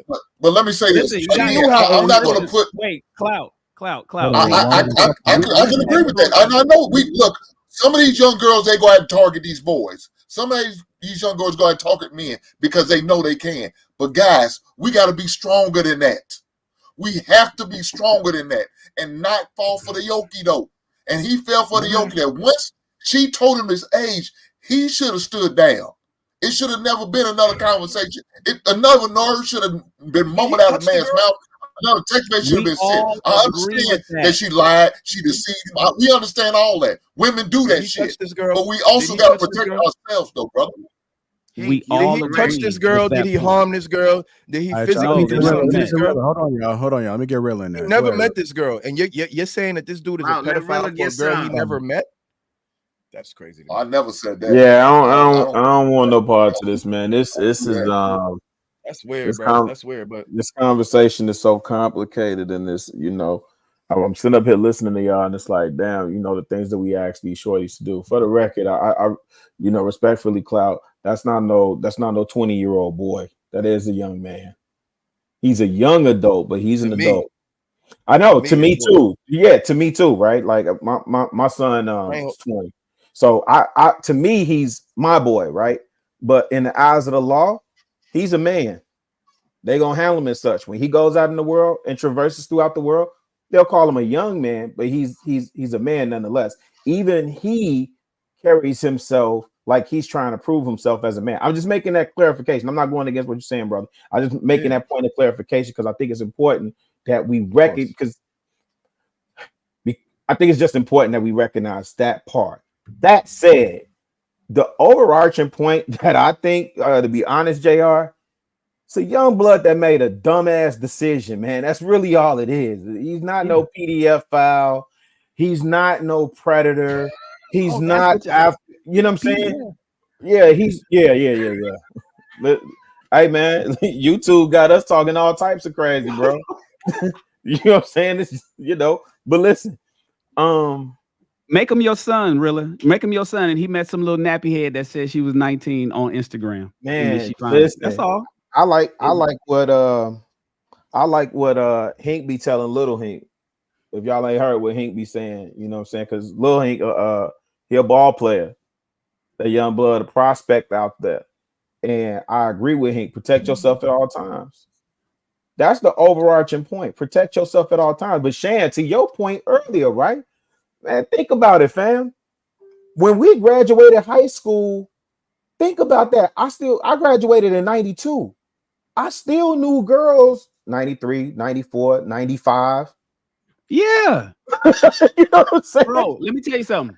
I graduated. So I was young. I graduated high school at age 16.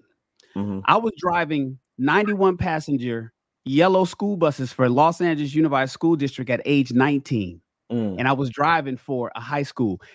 We had a party every morning because Big Shan, who graduated young, was all my homies. I was taking my homies to school officially.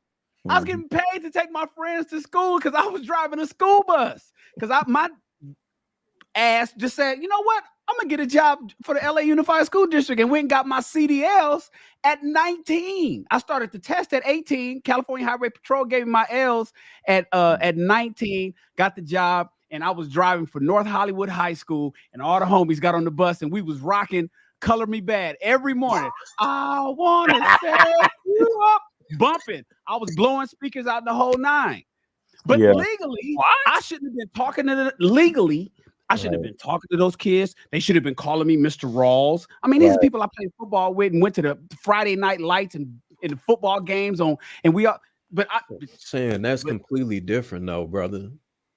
No, it's no, but not, that's it's kind of not the point that he was making earlier. But that's what I'm saying. That's kind of the point that he was making earlier, is that he's not that far removed, and it's just such a slippery slope. But go ahead, brother. I agree with that 100%. 100%. I get it. Yeah, he could have easily been a senior. She could have been a freshman, sophomore, whatever, while they were both in high school. But the fact that he continued on with the conversation and didn't even keep it kosher, non-sexual from what we saw, it then turns more. We saw it turn sexual after she said that she was 17. So to me, it's okay. Well, now we have to hold this young man accountable, because if we don't hold him accountable now, then it's very likely for it to get worse later on down the line. So that's all that I'm saying. I get it. You can absolutely have a great friendship with someone that is younger than you. I got you. I don't see that that's a profile for a future PDF file. A future PDF file is at the elementary school.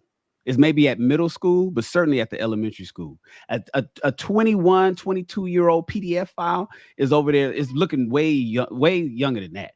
You know what I'm saying? For him to turn around. Those are the guys that here, you want some candy, and offering and luring and deceiving. And I think Kenny was getting ready to say something. We stepped on him because it was actually his turn. I think he was getting ready to bring something up about these women deceiving men. Remember, men do not have fake IDs.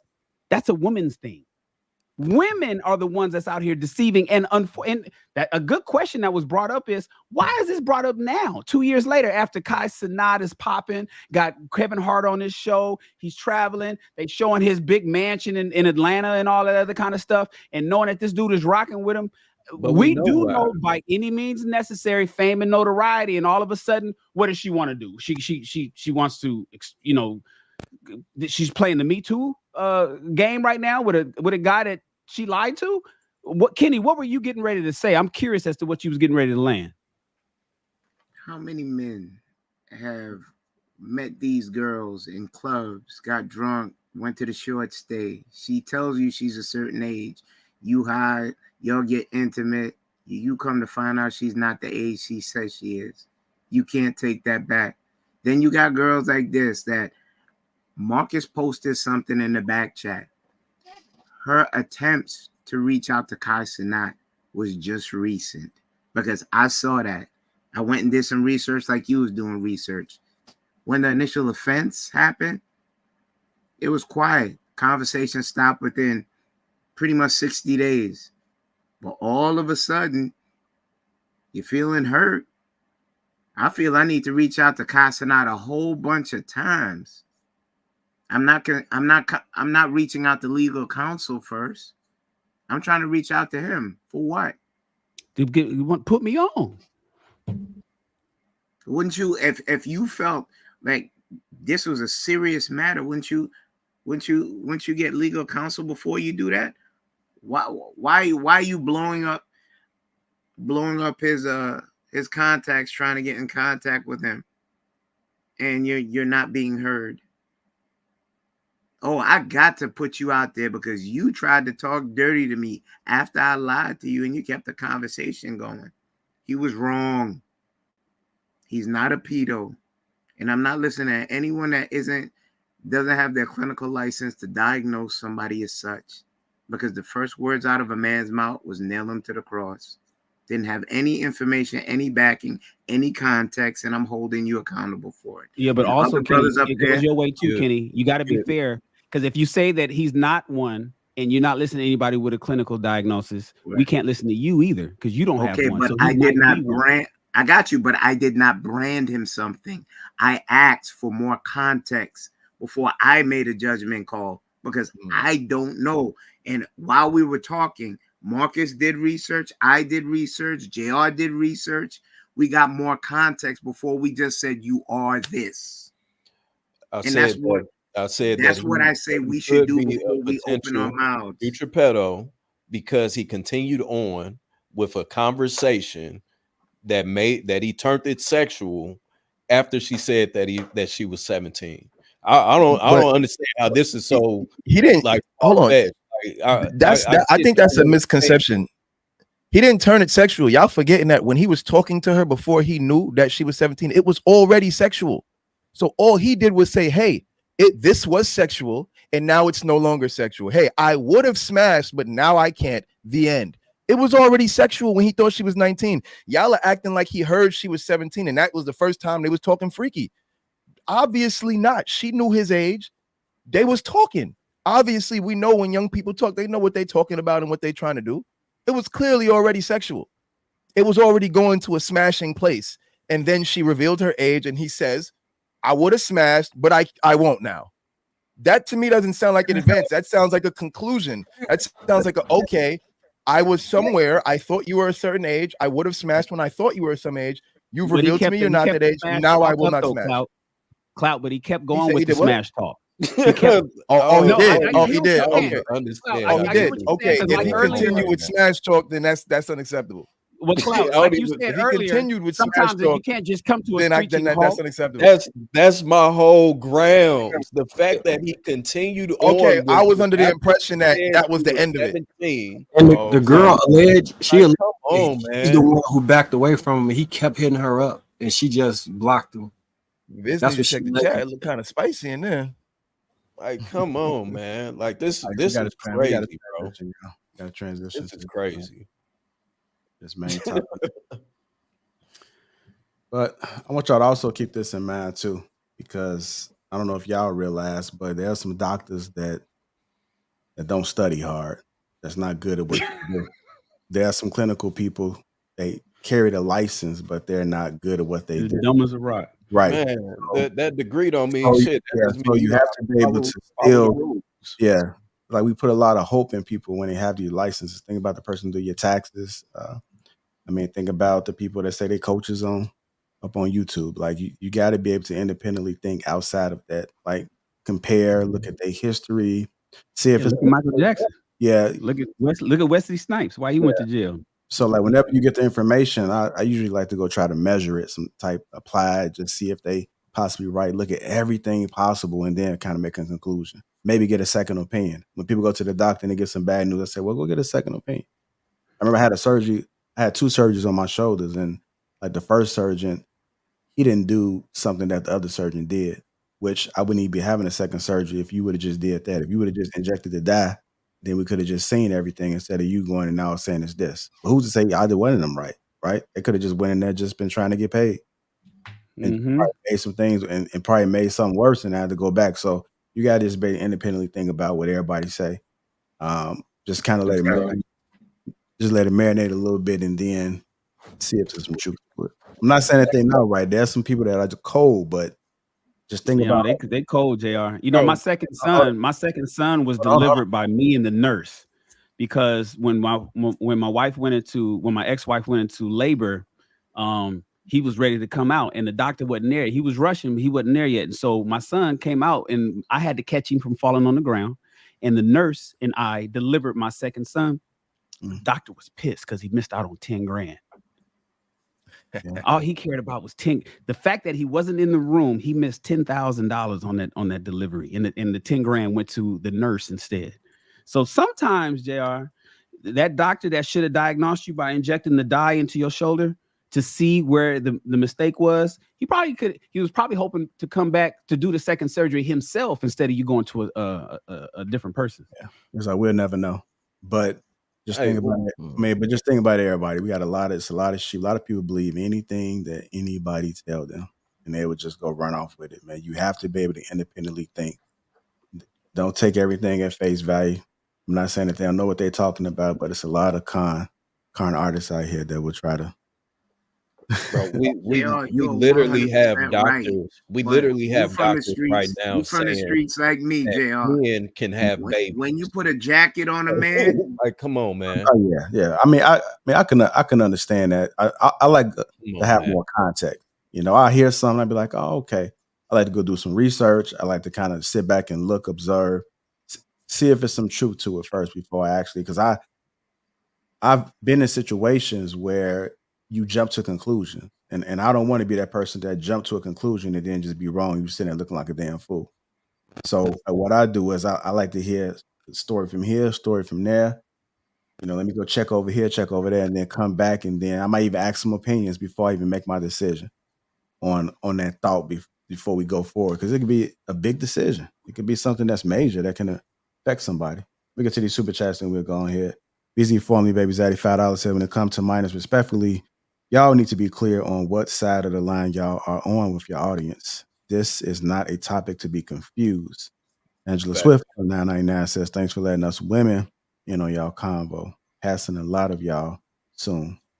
Just LD. This dude Viz is a strange dude. Oh boy, was only 4 years older than her. Get him, Kenny. BZ Formally Baby Zaddy $10 says, are we really trying to hold a little 17-year-old girl accountable? What the F are we doing on King Talk? 20-year-old, you going to jail, no questions asked. Spread the right message.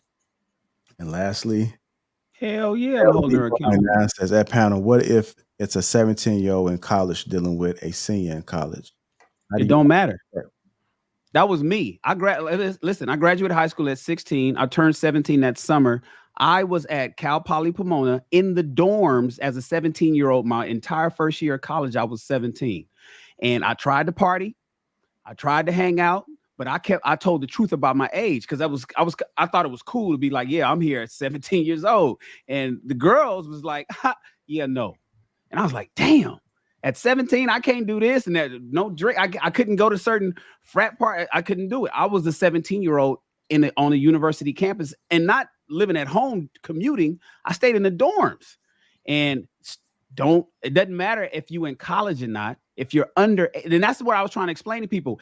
Age of consent is different than statutory. So just because if you're in a state where the age of consent is low, you can only consent to somebody else that's underage as well. You can't be a 17-year-old in a state where you can consent and be sexual with somebody who's 18 years old. That's just the way it is. You got to wait till midnight on your birthday. Let me ask you something real quick, Shan. Let's say while you were in high school, in college, right? Let's say you had lied to those women and you told them you were 19 and then you ended up smashing. Are those women pedophiles? And should you be accountable as a 17-year-old for lying to those women? According to the law, they will go to jail and I would be exonerated. That's just the way it is. It wouldn't matter that, and it wouldn't matter that I lied. It was the onus is on them to verify. Where's my ID? And if they didn't look at my ID and they just trusted my word, the law is going to say you trusted the word of a minor. And so because you trusted the word of a minor and you didn't verify, you're in trouble. And so any woman that I would have had sex with at 17 in college at Cal Poly Pomona would have been in trouble and I would have just went home. Okay, now with the facts and people knowing, like let's say the story came out and it was known that you lied, do you think society would label those women pedophiles? Or do you think society would say a slick talking young brother? Me. Okay. Yeah, it would be my fault. They would probably say a because I slick talking young her. brother deceived those women, right? And took advantage based off of a lie. Morally speaking, the society would crucify me as a 17-year-old saying, yo, because I had a car. You know what I'm saying? I worked at Magic Mountain, Six Flags Magic Mountain. I made money. I had a credit card. I was a 17-year-old, but I was moving. You know what I'm saying? I was doing my own thing, living in the dorms. My parents was gone in a whole different city. I was damn near, I might as well have been an adult. I just wasn't one. And I was smart enough and I knew how to speak and I knew what I was doing. I knew what I was doing at 17. So if I would have told women that I was 18, 19, 20, when I was actually 17, even though legally they would have been in trouble, the community, the neighborhood, the city, the world would have said, I fucked up. And I would have been crucified because I was a little 17-year-old lying ass little boy. And it seems as though the conclusion is then that in all cases, even when there's deception involved, trickery involved, it seems like no matter what the outcome is, the male is always a predator of some sort, or is always at fault, because it's like you just gave the same scenario. Actually, the scenario I just gave you went actually further than the one with the young boy that we just talked about, but yet nobody even considered for a second. I don't think anybody would consider those women to be pedophiles even for a second. I don't think anybody would even say, they would say they just got by a young nigga with game. A young nigga with game just happened to trick them, and they were just victims of being deceived. But I just find it uncanny that whenever men are victims of deception, it's like then all of a sudden age is now, oh, well, she's too young to deceive. No, anybody can deceive. Children deceive. So it's like he was deceived, and it's like, I just think that that's something that we have to stop taking so lightly. Like, it's not okay that men can be the victims of deceit and still be considered somehow a perpetrator. I think that once you've deceived someone, y'all are both victims in this situation. If anything, y'all are both victims. But to make the person who was deceived a perpetrator just because he's the guy, I really don't think that's fair. Yeah, and I'm we going there. We got to transition. Thank you for that, Clout. Hit the like button. Also, make sure you subscribe to the channel. Let's go ahead and get into this. She can't trust a man who sacrifices principles and leadership to avoid hurting feelings. I've ventured off of what I'm used to. I don't trust a man that doesn't have boundaries. And not to say that I need a man to put me in my place, but I want to recklessly trust and respect you. And if you're wavering, I can't trust you. If you're looking for outward validation, I can't trust you. If you're looking to go show your family that I'm the big bad wolf, I don't trust you. Right. You know, so if it may not feel good, and I've actually had this conversation before where it's like, look, like if the answer is no, then tell me no and say it from your chest. You know what I'm like, mean it, like really mean it. And I think that a lot of the times what people do is, or what men do is, they don't want to hurt feelings. They don't want to make you upset. They don't want to whatever. Well, that's what leadership is. Leadership does not mean perfection. Sometimes leadership comes with some heat. And I may be cussing you out in my mind out of respect. I would never speak it from my mouth. But in my mind, it really makes me be like, oh, okay, my man knows where he's going. I trust your lead. I'll follow you anywhere, you know, and I feel like that's something that's actually lacking a lot in society today. All right, let's go ahead and get into it. Start with you, Treya.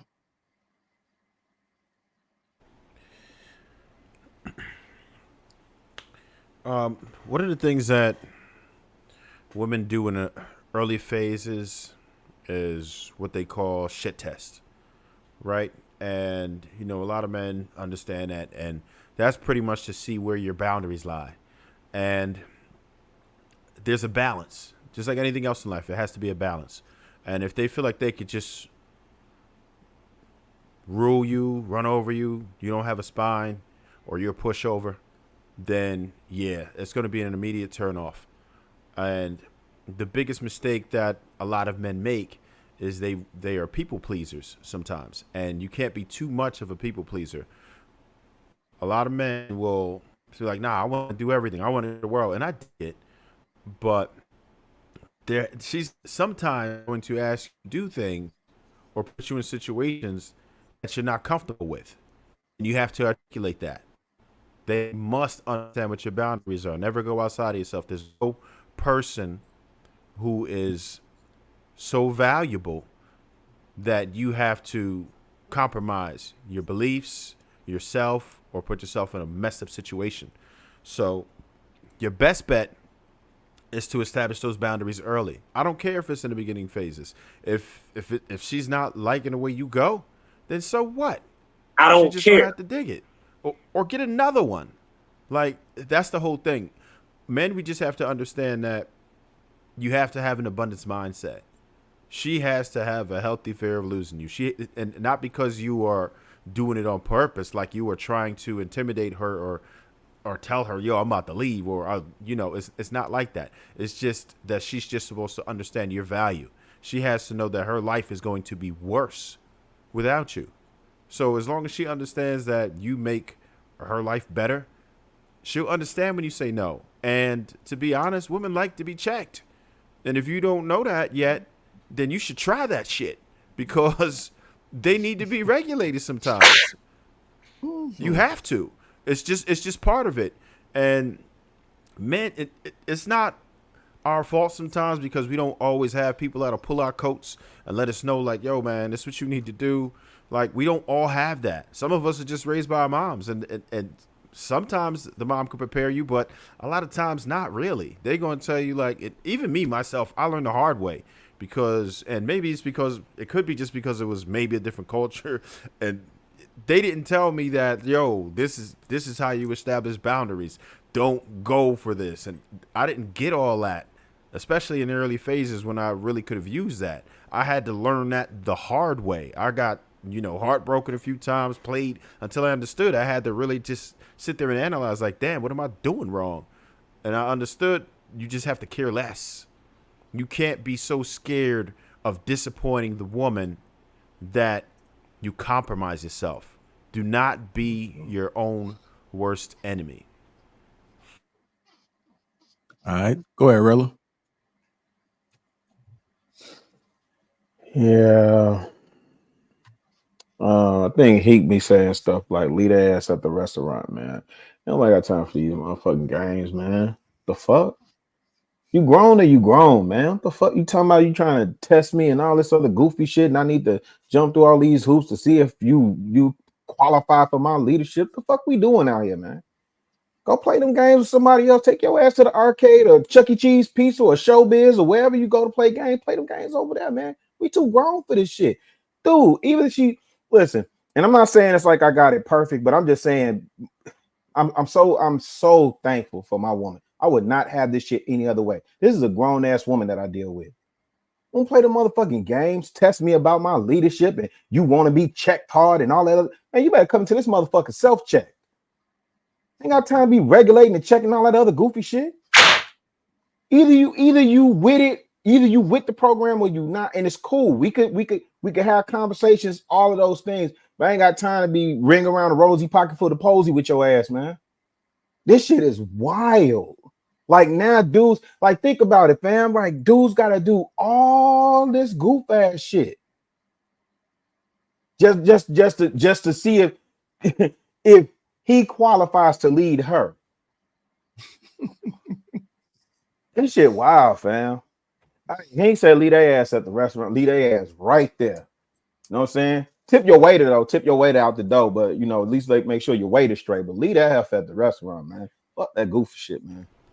So Rilla, I don't feel like we could get really mad at the females as much for wanting a good leader. Just like we want a woman who's going to be behind us, right? We have to vet. It's just a form of them vetting. Some of them take it to the extreme and really show their ass, and that's trash. But you have to display. It's always been like that. Men had to show their strength. Men had to show like, okay, I can follow you anywhere. You have to be a good leader. And maybe your lady might have witnessed that and just understood that off the rip. But not all of us are good leaders. Sometimes we're not. Oh, yeah. And they might run into a lot of busters out here. And now that's traumatizing. So they're going to come to the next situation with that baggage. And they're like, well, let me make sure, because this last dude was trash, man. He couldn't pay no damn bills. Like, he was confused about everything. I had to run the situationship. So when they run into these situations sometimes, it's a defense mechanism. So it's horrible that it's like that right now. I hate it, but it's about self-preservation. I hate to see it, but it is what it is. These women are going to test you based on their past experiences. Yeah, y'all can have them, bro. Listen, we are terrible at solving for the human condition. We are terrible at it. Again, look at all the hoops we got to jump through. Look at how we like analyzing, psychoanalyzing, overanalyzing, coming back, divide the 2 by the 1 to come up with 6. Like that shit is exhausting, G. It's exhausting, and I get it. I don't understand this whole the vetting people. Like I say, my woman, I knew in high school. Most of the time, the person that you're supposed to be with is the person that's in closest proximity to you.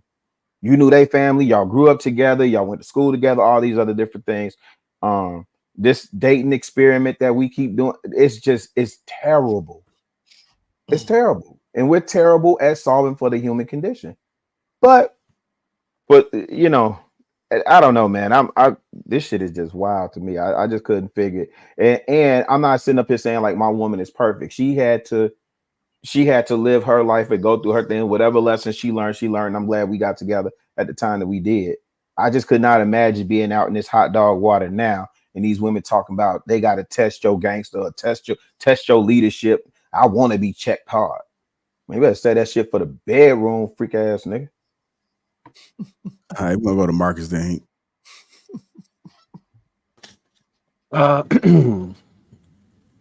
So the young lady was saying that you have to set your boundaries. I 100% agree with her. You have to be able to say no. You have to be able to say no and stand on it. Now, within doing that, it does not require you to be mean, angry, curse her out. You don't got to do none of that stuff. Once you say no and stand on it, that is enough. I know sometimes we'll hear somebody explaining how to set a boundary as a man, and we can take it and run in a different direction than what actually is necessary in order to set a boundary. Setting a boundary is clearly just saying, this is what I'm okay with, this is what I'm not okay with. If you want to do something that I'm not okay with, you're free to do it, just not with me. Simple as that. You don't got to call it a ratchet ass bitch. Get your ass in. You don't got to do none of that stuff. Just explain what you're okay with, what you're not okay with, and then let her choose if she wants to stay or go. You do not have to curse her out. You don't got to hit her. You don't got to choke. You don't have to do a thing other than lay down the expectation. I want to make that really, really clear. You don't got to be angry to say no. You don't got to be mad to say no. You could just say no. Like, nah, that's not happening. That's just not gonna happen. So that's what I got on that. All right, go ahead. Go to Kenny. So look, I agree with what she was saying about you have to have boundaries and standards. Look, even the people I run with, my friends who I call my friends, I wouldn't be with them if they didn't have boundaries and standards. You have to have some type of standards and boundaries about yourself. And then the thing about it, a lot of men don't know that they're being conned or tricked or manipulated because they do it so slick and sly. They be whooping them at their own game, and some of them don't even realize it. Let me tell you what happens sometimes, man, fellas. She'll ask you for certain things, and then you be like, "No, baby, I don't think we're gonna get that. We don't need that." And what she'll do later on that night, cook you a nice dinner, a good T-bone steak, salad. You know what I'm saying? Maybe with a sweet potato or baked potato if that's what you're into. You know, after she cleared the table, wash the dishes, she said, "I'm gonna go take a shower and get fresh while you lay in the bed finishing up watching a Monday night football game. As soon as the clock ends, all zeros. She's grabbing your shit. She beating you off. Now she's going down up the covers, topping you off real good. Huh? Y'all know what I'm talking about. It happened to y'all. Don't act like it ain't. And then guess what? She's going to pop that question as soon as you get done doing what you're doing. And you're like, okay, baby. Let me think about it. Right then and there, she see the opening. She got you. You done. Put a fork in your ass. You done. She done manipulate. She done got you and got everything she wanted, what you need. Now she got that. I can't believe it. Yes. She got that new car now. That purse, that bag looking real nice with a new outfit when she's going out with her girlfriends and not with your black ass. You at home watching Thursday night football while she's at a happy hour with her girlfriends with that new bag you done bought her that you said she couldn't have it first, but now she got it because she did what she needed to do. Some of us guys don't see it. We fall for it because we fall for certain things. She knows what you like, what you into, what's going to get you to say yes and no. She know already. So guys, you got to make sure you stand on it and mean it. If that means you might have to go a couple nights without that ass, so be it. But let me tell you this, at least she knows where you stand. And she won't come with that weak ass bullshit no more. I'm going to leave it there. You're 100% right. One of the worst things you could do is back up off that no. If you said no and you mean it, stand on that shit, Joe.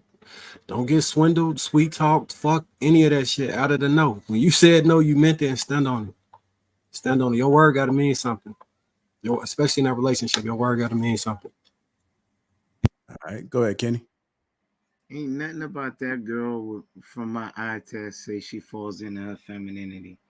Ain't no woman can tell you your purpose as a man or put you through trials and errors and, you know, toils for her affections in that manner. She talk a lot with her hands, her body. Well, communication is 9%, 90% body language, 10% what you say. Can you see a woman that speaks so with such bravado really falling in femininity? Nah. And she got big, strong hands. I don't trust those. That's a woman that looks like she'll tell you hell no quick. Look at her eyes. Look at the body language. You got a lot to say. What does it look like this? And I'm going to tell you this. Listen, I live in Brooklyn. When women start talking to me with their hands like that, I start be like, oh, yeah? Every man knows what he needs to do if you're a man.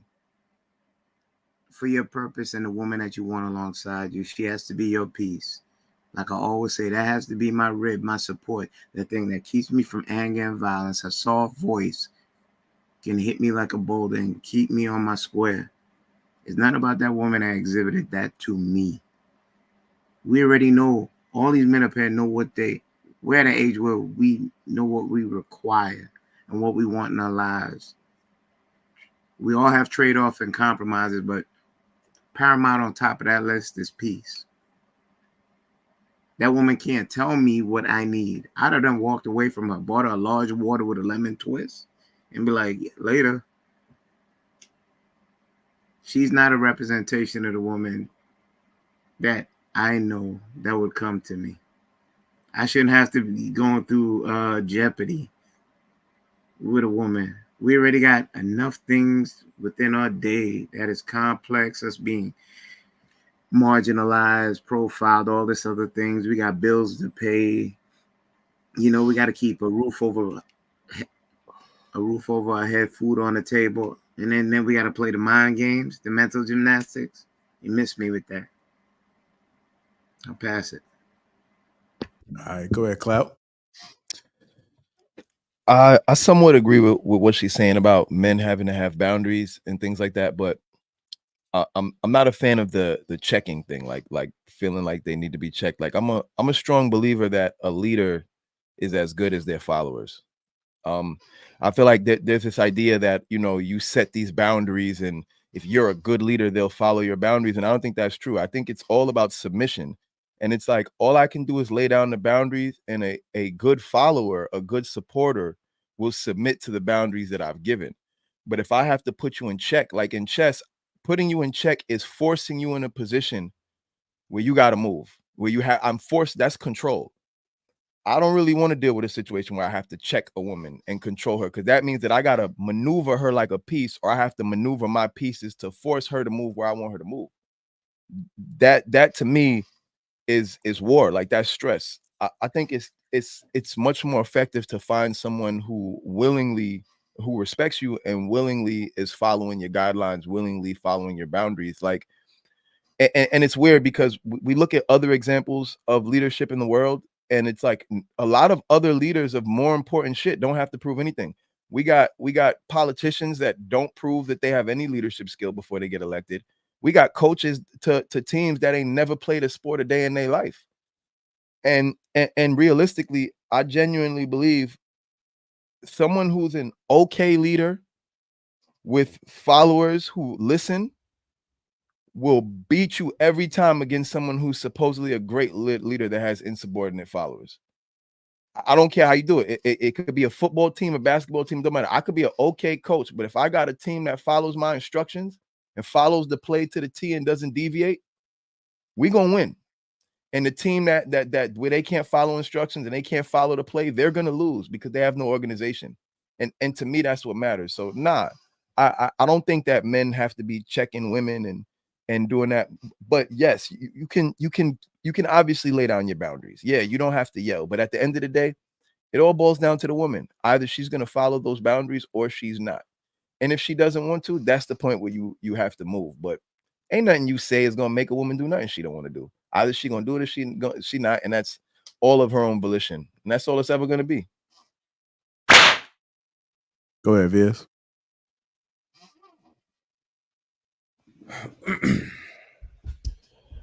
I guess I'm kind of in the middle with this. I do agree with what she said, and I understand the perspective after doing much research into relationships and trying to understand that man and woman dynamic, husband and wife, boyfriend, girlfriend, when you're in this intimate relationship. Me personally, I think that it's important for me to be able to move her as a chess piece on the board. Now, if she gives me resistance to being able to maneuver and tell her that this is what it is that we're going to do, then that's something different. But I think that it's imperative as a man and a leader to say, this is what we're doing and this is what it is, and nothing more, nothing less. Also, even with, in my opinion, from my experience with public speaking, with theater experience, with film production experience, people that talk with their hands, that's almost hand in hand with public speaking. You know, her doing all of the motions, maybe we don't know how far into the conversation she was or they were. So of course, if you're into it, then you're going to be a little more animated. So I can't necessarily knock her for that. But I from my experience and from what I read, I've never been married. I know that there are some guys on the panel that were married or are married, but I'm quite sure that over the years, that woman is going to test you, be it if you're aware of it or unaware of it in some way, shape, and form. So I think that it's one of those dynamics that that you're going to deal with on some scale whenever it is that you're involved with a woman, you know what I'm saying, in that type of relationship.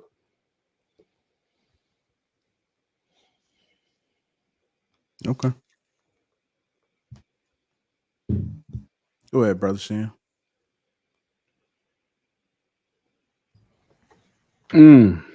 It's a long question that's scrolling across the bottom of the screen. Let's see. Women just can't trust a man that bends on his principles, his purpose, or leadership because he's the type of man who's afraid to hurt her feelings.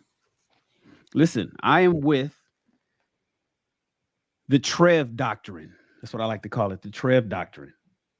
You know, I hear Kenny was saying the messenger on this particular one. Let's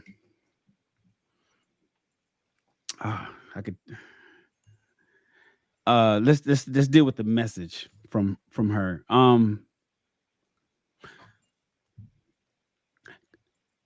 As Clout said, listen, the United States military tells you what to expect before you join. It's up to you to be willing to be a good soldier.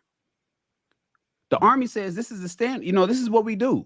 And this is what you're going to endure while you're here, starting with boot camp. This is basic training. And this is what we do over here. And if you're not with this, then don't join. We ain't going to make you join.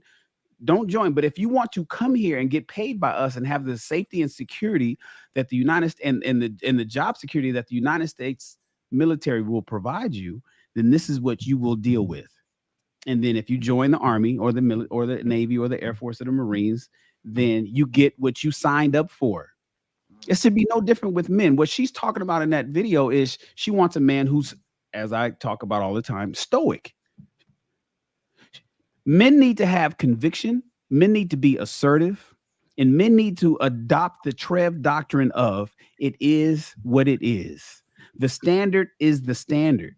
Ain't no hemming and hawing, ain't no bending, ain't no waving. And she needs to see that but not just for the sake of her, because you'll look fake. Women can tell a dude that's posing out there trying to act like he's somebody. You need to do this just as a man in and of himself. This is why it's important that we have shows like King Talk, so we could teach young men. That's the nature of this show. You know, we were talking about the PDF and all this. We were just talking about most of us up here, I'm 52 years old.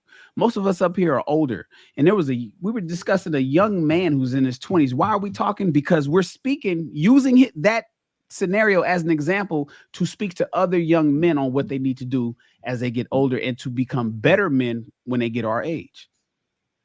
This also includes this topic right here and how to deal with women. I created a product. It's a memorandum of understanding. A lot of men need to start utilizing an MOU. Some of you guys that do business, you understand what an MOU is, but a memorandum of understanding is basically between two people that's getting ready to do business. We are establishing what I expect and I'm getting out of this deal, and what you expect and what you getting out of this deal. And you need to follow what we got right here in the writing. It's not necessarily the contract, but it's a memorandum of understanding. I see what you're here for. You see what I'm here for. And I agree. Men need to start doing that with women. I'm going to drop one for you guys. A memorandum of understanding that you need to rewrite the contract with some of you guys' wives and guys that's in a relationship, got a girlfriend. You need to establish a contract. And for those that's single, you need to create one so you can weed out all the women that's going to cause you problems in the future, because you need to have an understanding with her as to how things are going to move. But you got to have a strong backbone. And women that will determine that you don't have a strong backbone, that you kind of weak, that you kind of, you on the fence with a lot of stuff. You're not really sure. You're not going to give her any confidence that she's going to want to follow, and she's going to run all over you. So, as in the military, this is what we do here. If you want to join. This is where this bus is going. Remember when Mr. Lego used to say, listen, this is where this bus is going. You don't have to get on, ladies. But if you're gonna ride this bus, this is where we're going. This is where you'll sit and let me do my job.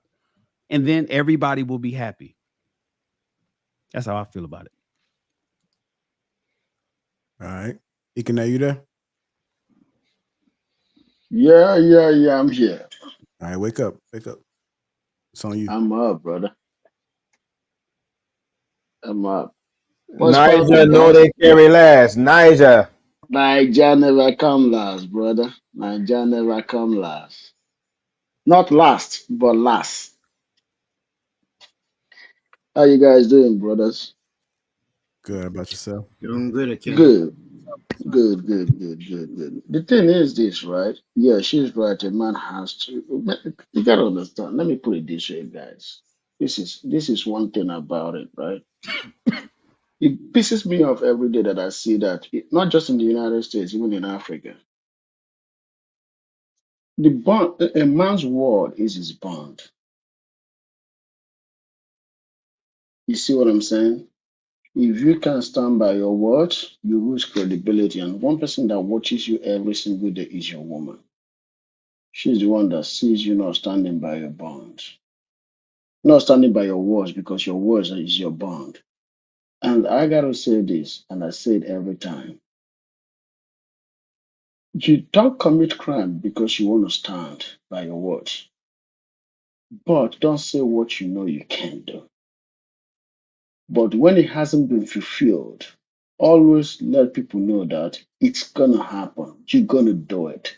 This might not be the right time. You're gonna do it. Keep that communication open, because one thing that destroys relationship is that people think you're already giving up, but you're not communicating. You're not letting them know that no, I know what I'm doing. I'm not going to be able to do it right now because I might not have what it takes to do it, but I'm not forgetting about doing it. But I'm doing what I know I can do now, because tomorrow might be the right day to do the other one. That's one thing. So, and another thing is this: when you tell her not to do this, and she does it, you got to put her back in her behind the line, because it's not just that you're controlling, but because you see the danger ahead. It's because you see the danger ahead. Because if she continues in that, it's going to be rocky for for you and your family. And society is going to hold you responsible, not her, but you. But if you hold it down and say, no, you got to step back. No, go back to the line. Go back to the line. Yes, you did it yesterday. You did it 2 years ago. You did it 3 years ago. Because they're never going to stop doing it. But you got to keep pushing it back the line, pushing it back the line, pushing it back the line. Because guess what? Your children are listening. And she's right. If you can't hold your words, they lose respect for you. And if they lose that respect, you got to go. Because that's the only way you can get it back. So a man's words are his bonds. Don't play with them. Hey, Kenny, you ever had to correct a woman? Many times, brother. In what ways? Mentally, and sometimes you got to apply some physical to it. Yeah, he drove Marcus wild. He about to pull out his hair. I'm not saying I condone it. But okay, so what was like the issue, the situation where it took you there where you had to restore your household? I gotta say this: in my household, I'm married to the most beautiful, the most intelligent, and also the most respectful woman on earth. Even though there are moments, right? So in my household, I've never reached there because I never allowed it to get there. You see what I'm saying?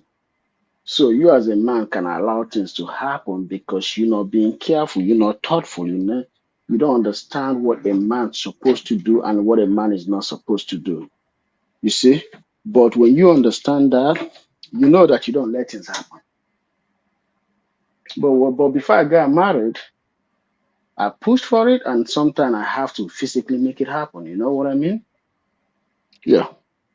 No, before I met my wife, not before I got married, before I met my wife. My previous relationship, I have to do that. Because you got to understand, right? Not everybody is raised in a right family. You see what I'm saying? Not everybody. But that's why I always tell you guys all the time, especially on King's Talk, always vet the woman. Vet the woman before you marry her. Don't just go marry somebody or get any woman pregnant. You mortgage in your future. You always got to make sure. Look at that person. No matter how long it takes, make sure you're marrying the right person. It helps a lot. I use my family every day as an example. It helps a lot to marry the right woman.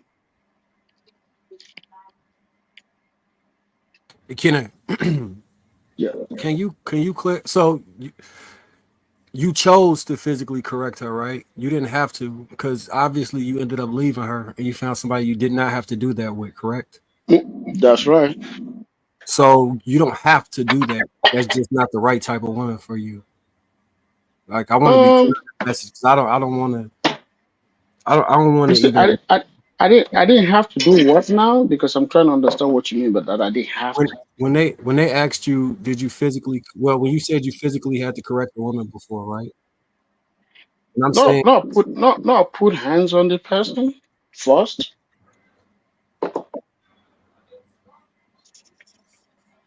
You understand what I mean by not put hands first, right? explain what you're saying. Because I was going to be stabbed. I was just a little boy. The person was 5 years older than me. I was going to be stabbed, so I had to defend myself. I was just a little kid, 23-year-old. Look, I think that might be a different situation if you had to protect yourself. Yeah, but guess what? It started because you weren't standing your ground. Then it started escalating. You see what I mean? Absolutely, I believe that 100%, 100%. Yeah.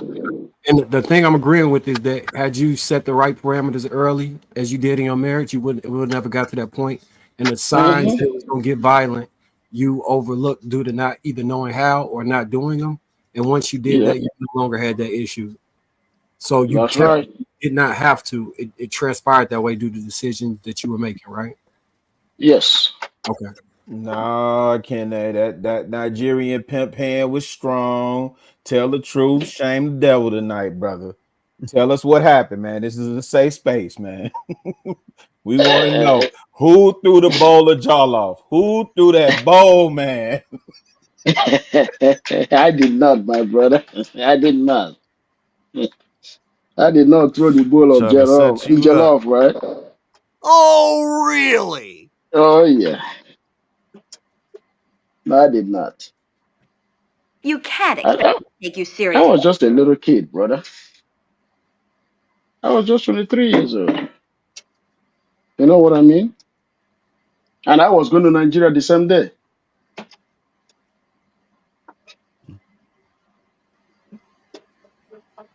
Okay. Yep. Hey, JR, just really quickly. I know this not in the form of a super chat, but just for Tony Robinson, because I was just trying to understand exactly what he was saying. And I sincerely hope that the message that's coming across is that, older heads or some of the men that may be in the chat or on this panel are not for young boys, right? I sincerely try and give my perspective and my experience from my life as I've lived it. And it wasn't just that one, JR. It was one, but it was one earlier. But my point being is that I hope these young bloods do take something out of what we're saying. And I appreciate the clarity, Tony, because sometimes maybe we're in our own world up here. It was 12:15 a.m. JR. But sometimes we up here and maybe the message may not be landing or whatever. So if that's the case, I certainly hope that we're not coming across as that we don't understand or we don't know what's going on out here in these streets. I know because I have 3 boys, so I'm on record: 3 boys, 3 girls. And when I say this, I become the anomaly, but it is what it is. So of my 3 boys, 3 girls, one of my sons are married, one of my daughters are married. Two my other 2 children, my other son and my other daughter is engaged, and then the other 2 are too young to even be thinking about that stuff right now, right? So I understand the market that's out there. So I'm not saying that we can't identify with what y'all are dealing with, or we know that we think it's all good and da da da da. That's not what we saying. Me personally, for the women, I know that there are good women out there, and I personally prefer y'all focus on finding them as opposed to spending an inordinate amount of time focusing on lambasting over the women who don't even qualify to be under your covering. So appreciate that insight, brother Tony. Thank you, man.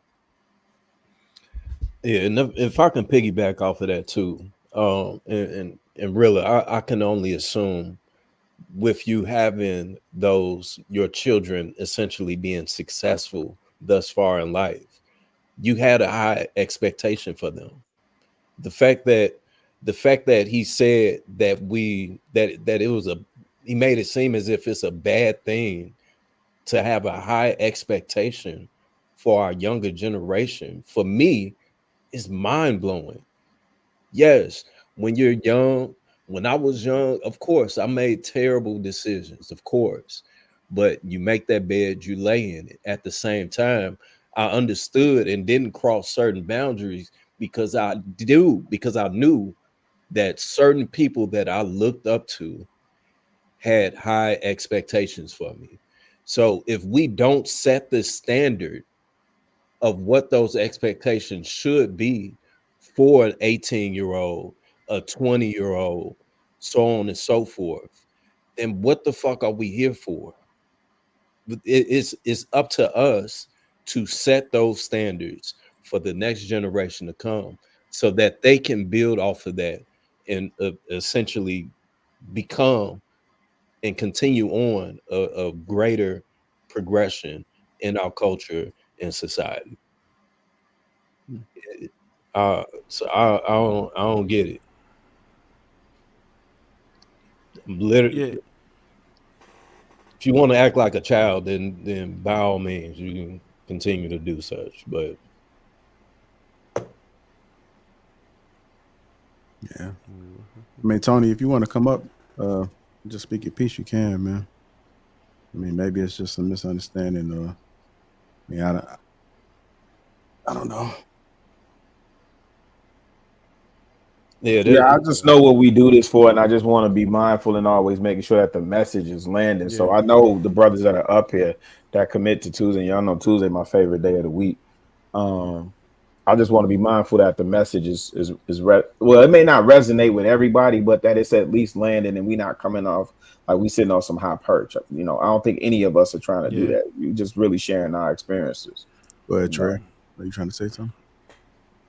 Yeah. So, I mean, my whole reason that I do content just as a whole is because I want, and any of my content that anybody observes is what it does, at least in my opinion, is to offer perspective.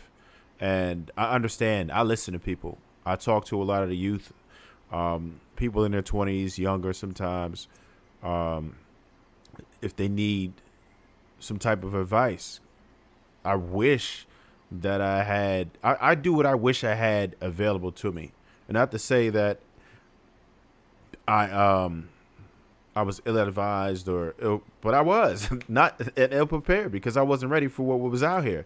And that's real. And I feel like a lot of other people are there too. And I feel like you'll get a better head start on life if you get some of these lessons early. We've talked about so many different things, whether it be finances, whether it be, we beat relationships to hell. We talked about politics, just different perspectives, right? And how we feel about things. And fortunately, we're able to kind of offer different perspectives, right? And I don't think anybody's up here that says anything that's like ridiculous to whereas you just can't get anything out of it. So I always encourage people to not just take our word for it. You listen to us for perspective. And I would say you definitely want to dig in, get your own data, do your own research, be diligent about it. If it's something that you care about, if we're talking about something that you are interested in, then you have to do your due diligence and you need to get out there. We'll absolutely point you in the right direction. And like I said, I answer DMs all the time. Anybody having an issue, and I'm sure most of the gentlemen on the panel feel the same. We will help you if you ask us. Like we're here for that. If you feel like you can get something, we can offer you some type of value from something that we already got game on. I'm all for it. I will never shun anybody away. I might say, all right, well, I might have to schedule it or be like, yo, I'll get you Wednesday or whatever. But it is what it is. I'm definitely for it. Like that's why we here, man. We have to. This is an opportunity that we didn't have, and I bet you if this existed when we were younger, we would probably be in different positions right now. There's so much knowledge that actually comes through here, and a lot of our individual content. Because we study this stuff, we into it, and we've been on the earth long enough to have learned from it. We learned a lot of hard lessons, and we hope to learn a lot of these hard lessons for you not to, for you the viewers to not have to. So your experiences will be easier. So your life will be easier. I would definitely say there's a wealth of knowledge on this panel, and some of us have our own expertise, but everybody on here has some knowledge and they're very knowledgeable about something. I guarantee you there's nobody on this panel who you couldn't get some game from. Or everybody on this panel got some type of G that is valuable to younger folks and even older people. So again, something that you're interested in, you have to put the work in. But like I said, most of us are willing to be helpful.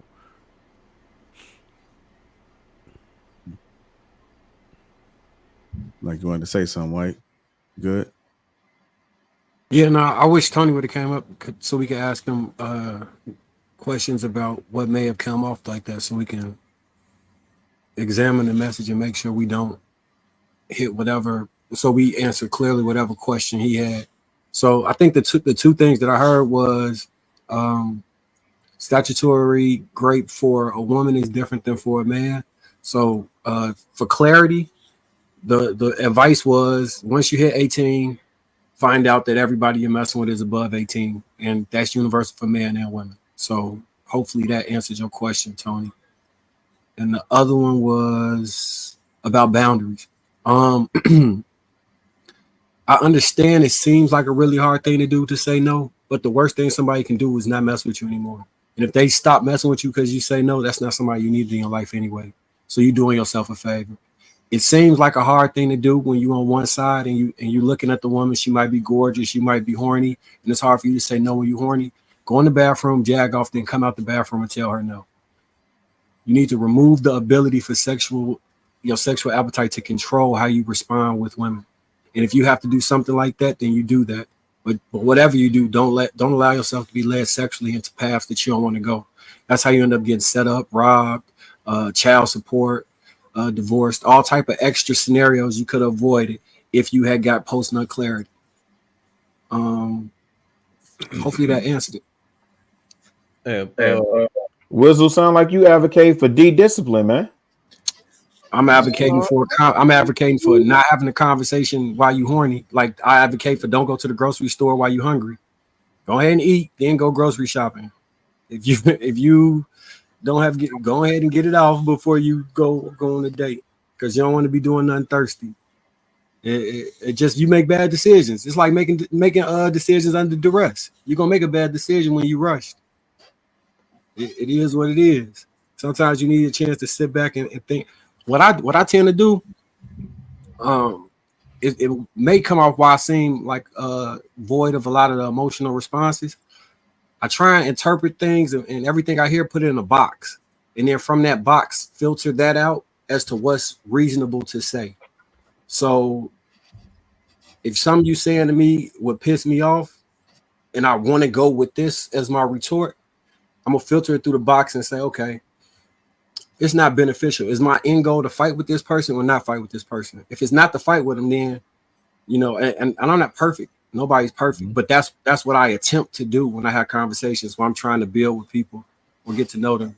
It's not the desire to fight and be contentious. Yeah. At the end of the day, as men, we should be gauging our decisions off of what comes with it. This decision that I make, what is the possibilities that will come from it, and how am I willing to hold myself accountable to it? Trev, to what you were saying earlier, even though we didn't have the internet, especially how it is now, I'm quite sure still that you had some type of male influence around that told you, hey, don't do X, Y, and Z. And in many cases, I'm sure that we all can agree up here as men that we still went and did X, Y, and Z because we wanted to experience it for ourselves, right? So that's a part. for sure. That's a part. Go ahead. The only thing that's very different about this is you get hella context. It's not just saying do this. You're getting so many different perspectives and context, because that's one of the main reasons why we don't do what we're told, is because we might feel like they don't know what they're talking about. They don't have the experience, or maybe they're not. That's fair. They don't represent what it is that we want to be, type deal. So there's so many different perspectives. Somebody's going to be relatable to you, and you have a wealth of knowledge versus listening to one OG. That one OG might be able to help you, but you might not trust what he say, or maybe he's not in a position to tell you that. You know what I'm saying? Like if a dude, he don't ever get no chicks, and he try to tell me how to get females, I'm like, I don't know. Or you broke and you telling me how to get my finances together. I'm like, let me try this route. So now that's all fair. Now, me personally, I've always lived by you learn life from the living. Me growing up where I grew up, there were things that I learned from crackheads. You know what I'm saying? Like where they dropped gems on me, and it was like, okay, this makes sense. So even if a person that may be broke, or they don't have no girls or whatever, if they plant this seed on me, and it's like, okay, a situation arises where I can remember them saying this, and in that moment is my decision to make if I'm going to either do A or B. You know, so I get it, but we still can learn something from it. So it's One I get it. must seek knowledge, and I if you remember. and if I'm you're not sorry. seeking it, then there's no growth there. You know. I remember a crackhead told me, one rock is too many and a million is never enough. I thought that was so profound when he said that. I was sitting there like, I get it. One rock is I too went by many, a saying million is never I enough. I went by saying like this. I I learned from watching what Johnny Don't did, and I listened to Johnny Do. If that makes any sense. Whereas the people who you see failing in life, you watch what they're doing, but you're not. I'm not taking what you have to say as serious as somebody who position that I would like to be in. No, Because you can certainly it. learn from failures. Y'all trying to bring No, these that's pimp talk in. Y'all know Chicago really is the resident pimp talker.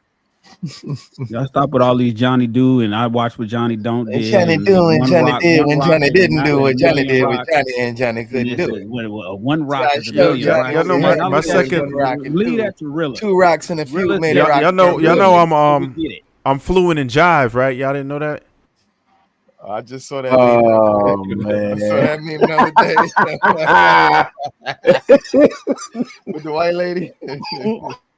Hey, I just watched that shit the other I night saw that too. shit the other night. What, airplane? Airplane, hilarious. Classic. Shannon, you know what the meaning I took from that was? That sometimes you already have everything you need, and as you get more, you'll never have enough. I want to know if he smoked Yeah, that one crack rock rock. too He many. definitely smoked it.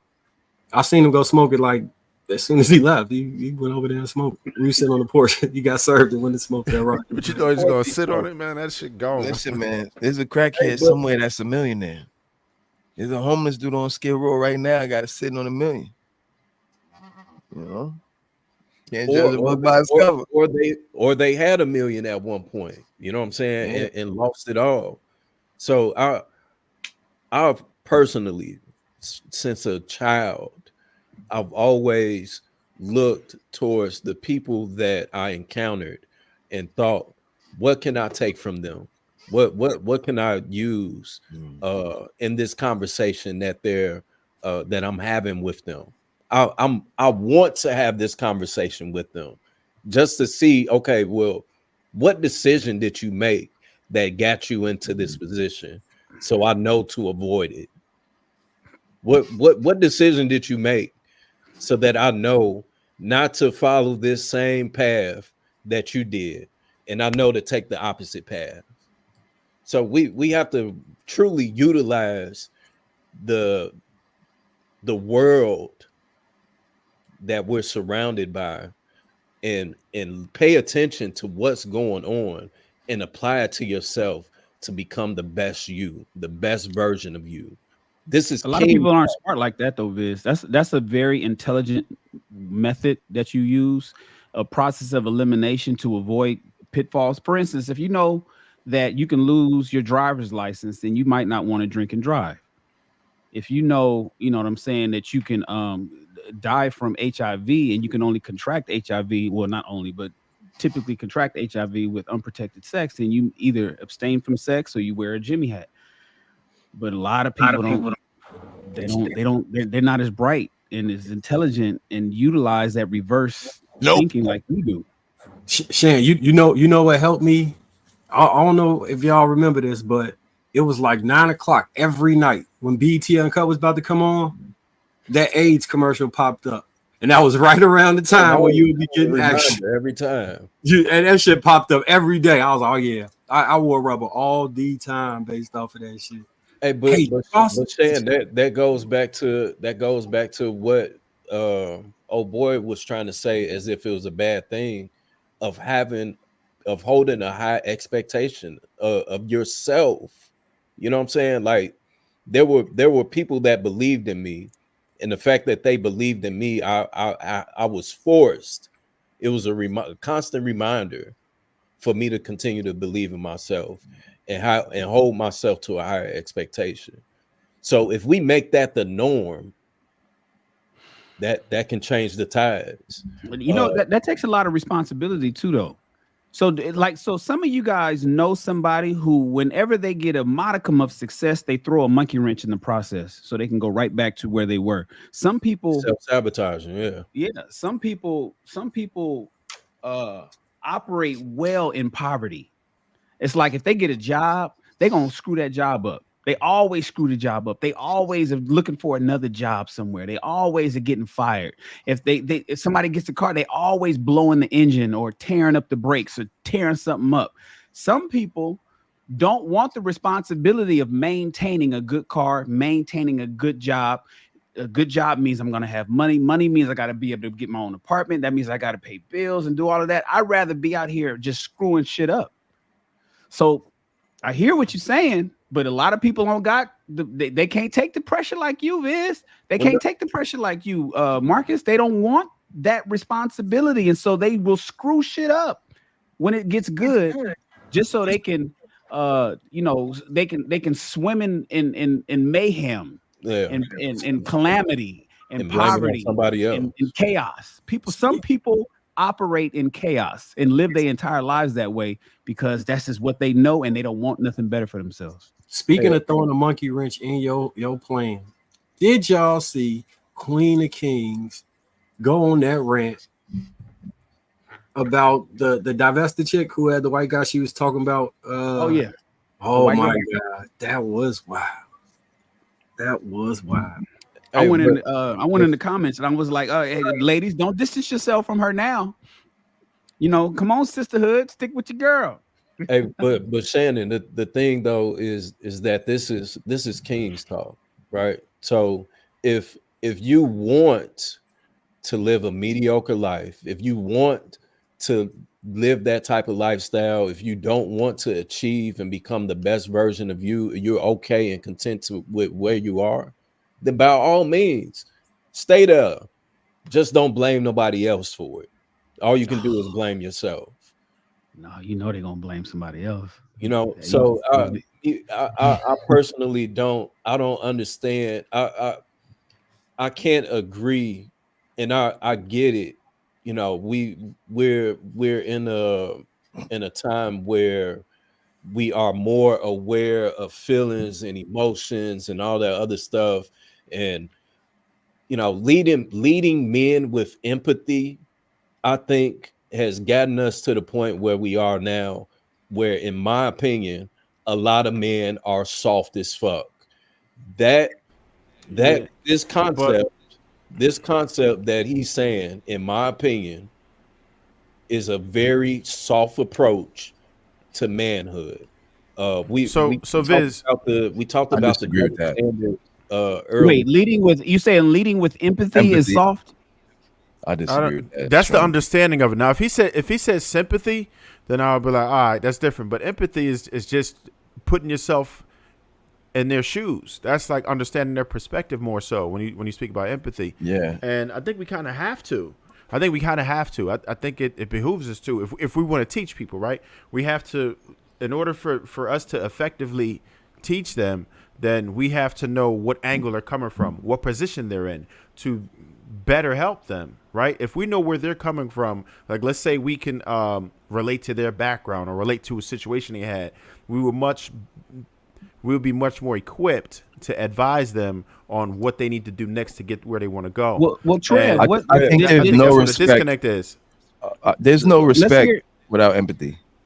Wait, hold on, guys. Before we Viz, so if you believe that empathy, leading with empathy and understanding where somebody's looking at it from their perspective, and then going from there, from understanding where he's coming from, is soft. What's the alternative? Give us what do you think, in your opinion, is a better way? So I'm sure everyone has heard this before, but there's nothing new under the sun. So whatever it is that they are experiencing, whatever it is that the newer generation is experiencing now, we have experienced it to some extent. Okay. And that does not change the way that you go about to accomplish the goal. So I get it. Yeah, we can say, oh, well, I understand that this plays a part of it. I understand this plays a part, but that does not change the fact that you still have to achieve the goal. You still have to push through whatever it is, that whatever wall is up, whatever boundary, whatever ceiling, glass ceiling is there, whatever the case may be. If that's there, I think we're getting lost in translation. I hear what you're saying. That I doesn't think we're sound getting like lost in empathy. translation. I think what that doesn't mean that you still can't be empathetic, though, Viz. So I hear what you're saying. Listen, suck it up and and drive on. I know what you're going through. When I pledge my fraternity, one thing that we say is, it's hard but fair. Why is it hard? Because this shit is hard to do. Why is it fair? Because we all went through it ourselves.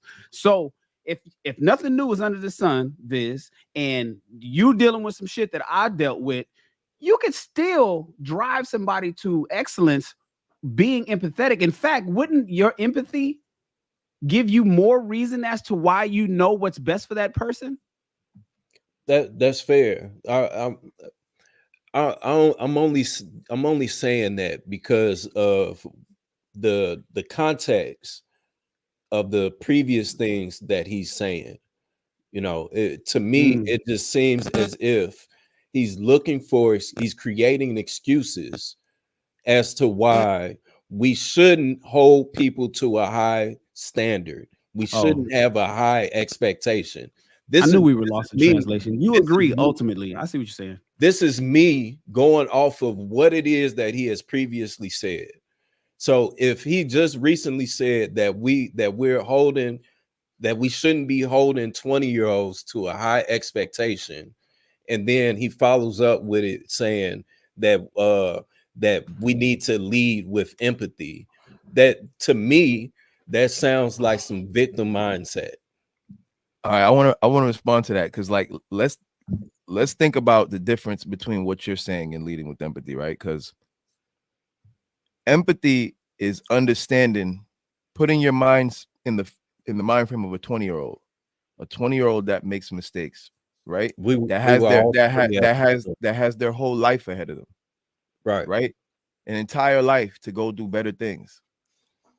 Empathy is saying, okay, we understand that this person may have made a mistake, but if I were that person and I had made a silly mistake like that, or any one of us had made a silly mistake like that, would we feel that the right just punishment would to have a label put on us that would ruin our potential to be better men and ruin our potential to have better lives?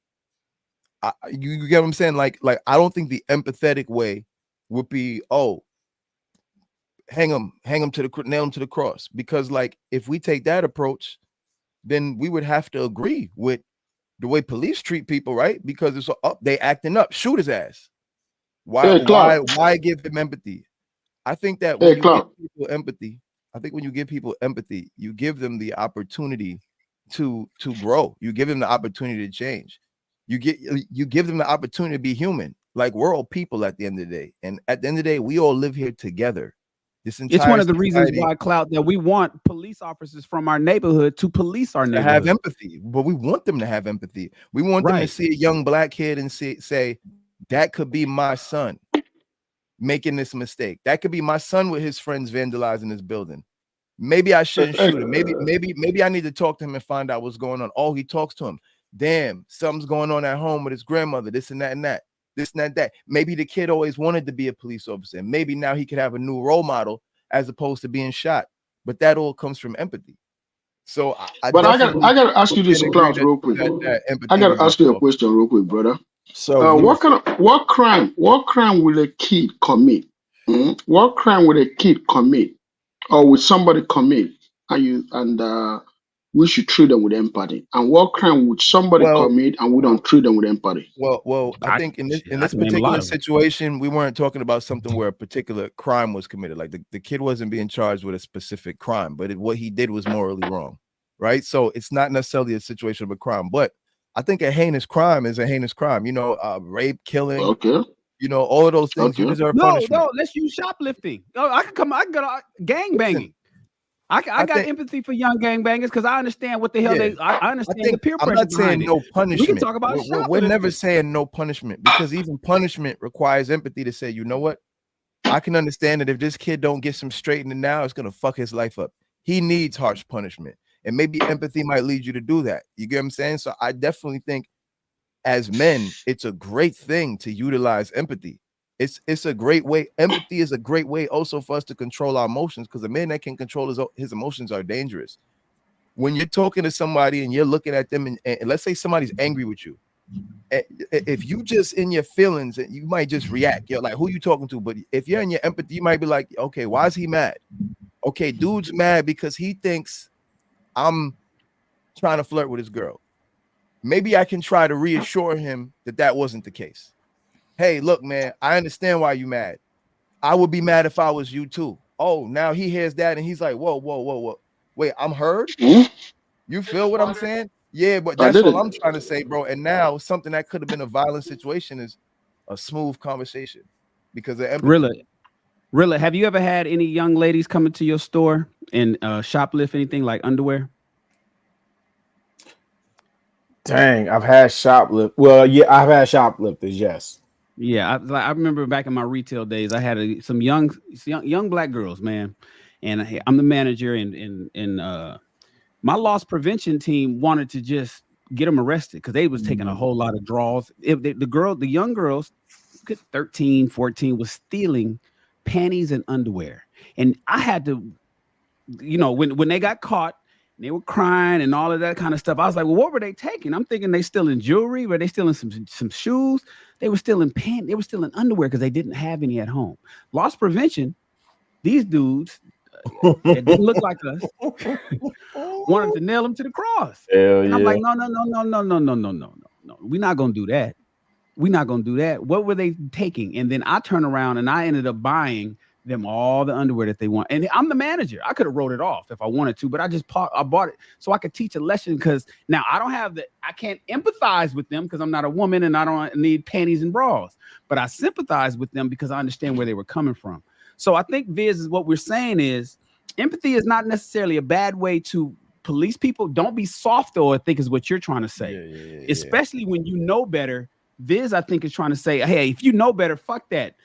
You know, you got to do better and you got to be better and whatnot. But the only reason that you be able to really say that and make it land, Viz, is if you know where they are coming from. And that's what I meant by shoplifting. That's what I meant by gangbanging. That's what I meant by, you know, stealing cars. I done did all kind of shit, man. I used to do all it. There's a lot of crime that can be prevented when you kind of know where somebody or why somebody who don't know any better is doing it, especially if you probably did that yourself years ago and you want to save them from death or jail. No, for sure, no question, especially if they're 13, 14. But we're talking about in that case, we were talking about a 20-year-old male. You know, so at 20, you know what's right and wrong. So at that point, you gotta be held accountable because you're now an adult. You know what I'm saying? So yeah, but you gotta add that. Did he You break gotta the add law? the guidance part in it, Viz. You gotta add the I mean, guidance he's been held accountable if you think about it. I mean, he got fired from his Yeah, job. he got Everybody's calling him a pedophile. I mean, he might not be going to jail, but I mean, his life is definitely going to be hard. Oftentimes, we look at a lot of the things that we say based on our job, our time in service. Oftentimes, when we look at these kind of situations, we look at what we would have done or what we did do, and not take into account our wisdom that we've gained over the years. And we expect that these young people half our age to have the same wisdom that we have now. No, the answer is they still need to be mentored. And I believe they need to be mentored all the way into their 30 for boys, particularly. That's why we say they don't need to get into serious relationships until they're able to become the men that they claim that they think that they want to become. So I get it. He's an adult. He can go to war. He can join the army. At 21, he can buy alcohol. He can travel. Nobody can tell him what to do. I get all of that. we all talk about the frontal lobe. We talked about that about 3 weeks ago. And young girls who call themselves, oh, I was just young and dumb. No, you wasn't dumb. You was just young, but you were selfish. I get it, Viz. I hear what you're saying. But sometimes everybody that I don't know this kid. One thing we don't know is the guy. We don't know what's his name, Chris V. We don't know Chris personally. We don't know if Chris was raised in a house full of women. We don't know if he's a foster child. We don't know if he's a crack baby. We know nothing about. We don't know if he grew up in the hood and talking to a young girl. We don't know anything about it. And until we get that, that's the nuance about all these things. We got to be careful as to how we just say, fuck that. It's a blanket statement across the board. You're 20 and you're supposed to know. There's a lot of 20-year-old motherfuckers that don't. There's a lot of 30 and 40-year-old people that don't know. You know that, Viz. You know, it'd be some dumb people on them film sets that you be on. That be the PAs. Absolutely. And with that case being said by Shannon, that showed that when you made your initial response, you showed lack thereof empathy. I stand by my statement. Yeah, I know, but I see that ironclad, but that showed lack thereof empathy. So you hard, not soft. I don't have empathy for somebody that would do something like that. That's just where I draw the line. You can have no boundaries. Your boundaries could be wavery or whatever. You can draw the line. See, that's when this is where I draw my line. So wait. So there's two things that you do to try to be polarizing. You say things like that, like I'm on board with someone being out of pocket and not being accountable, and the other thing you do is like you try to group people in rather than stand on your hill and give your POV, because that's not how I see it. And what I just pointed out there, was I wrong with saying that you showed lack thereof empathy when you made the initial statement without getting any? I agree that I did. I'm telling you that yes, you're correct. I showed no empathy in that because I don't have any empathy for a person that makes a decision like that. So okay, I get your point. But here's the sticking point. Oh no. Here's the sticking point. We don't do is what it is, not on this side, because we're too intelligent for that. It came with you not even wanting to know context, and that's dangerous. Then it followed up with you putting a jacket on somebody. That's why I gave you such pushback. It may not be something that you don't see tonight, or you may never see, but that's why we have these conversations, and I push so hard. I'm not gonna give you a spoonful of honey. I'm gonna give you a spoonful of bitters when you say stuff like that. Because we're already marginalized, profiled, and all other things under the sun. The last thing we need is the OGs, which we are to young guys, putting that on them rather than, as Shannon would say, giving them guidance and grace. I just wanted to add something. Yeah, me personally, I don't think empathy is a selective thing. I don't think it's like I'm choosing not to have empathy in this situation, but I have empathy. It's either you have it or you don't. It's like it's a thing in itself. It's not selective. It's something you possess and you carry and you wield. I think that it's cool for someone to choose to not have empathy for someone because you might not agree with what they've done. I just think that the flip side of that is opening up to when you're on the other side of the gun, so to speak. Like when you've done something or made a mistake that someone else might view the same way that you view this mistake that this person has made. And I'm not saying you will, but I'm just saying it could be you. It could be someone that you love. I think that your stance will then change. You'll want those very same people who are judging your loved one to have empathy on them, or even empathy on you, depending on the situation. So, like for example, I could give you an easy example that could happen to anybody. Somebody could have had one drink, not even got crazy lit, fell asleep at the wheel, crashed, killed somebody. They didn't mean to kill nobody. That could be your kid that does that. Fall asleep, not even have a drink, fall asleep at the wheel, kill somebody. To the people that they killed, they're a monster. You killed my kid. You killed my loved one. To you, you're like, they fell asleep at the wheel. That's my son. He would never kill nobody intentionally, right? But he did. But he did. But all I'm saying is that when it's on the other side and you or your loved ones are being judged, I'm sure you're gonna want those judging you to have empathy towards you. That's all I'm saying. Bro, that's to me, that's But a at the same time, a lot of what you're saying terrible leads me to believe that you don't fully even understand empathy. Because bro, even to me when the conversation personally, started, bro, you associated it with softness, which is like, well, if you're associating empathy with softness, then maybe you don't really understand what empathy is. that to me, that was a terrible example. If we Talking about all an know, accident. if we all know that if you drink and drive, there's a I literally possibility. said, let's say they didn't have a drink. I said, let's say they just fell asleep and accidentally killed someone. Oh, You okay. had I thought you your said if loved you one fell said asleep you at had the a wheel, accidentally killed someone. To the person that died, their family, your kid is a killer. You killed my loved one. You would want them to be able to separate that and be like, hey, my kid's not a monster. Hey, I can understand that this was an accident. You fell asleep at the wheel. It happens to people because we're all human and we all make mistakes. Hold on. I got to come in Before I'm here, guys. interrupted, I do want to say one more thing, and I'll end there. Personally, I think a lack of empathy is the utmost problem that we have in this country in general, right? We've come to a point where people who have different beliefs, different ideas, and different thought processes can't even respect each other and view each other as human beings. When the whole point is we all fucking live here together. We all have to breathe this air. We all got to share the roads. We all got to see each other when we go into the businesses. This is where we're all here in it together. If it's hell or heaven, whatever it is, we making it. So at the end of the day, I absolutely believe empathy is necessary if we're ever going to create a world where it's beneficial for all of us.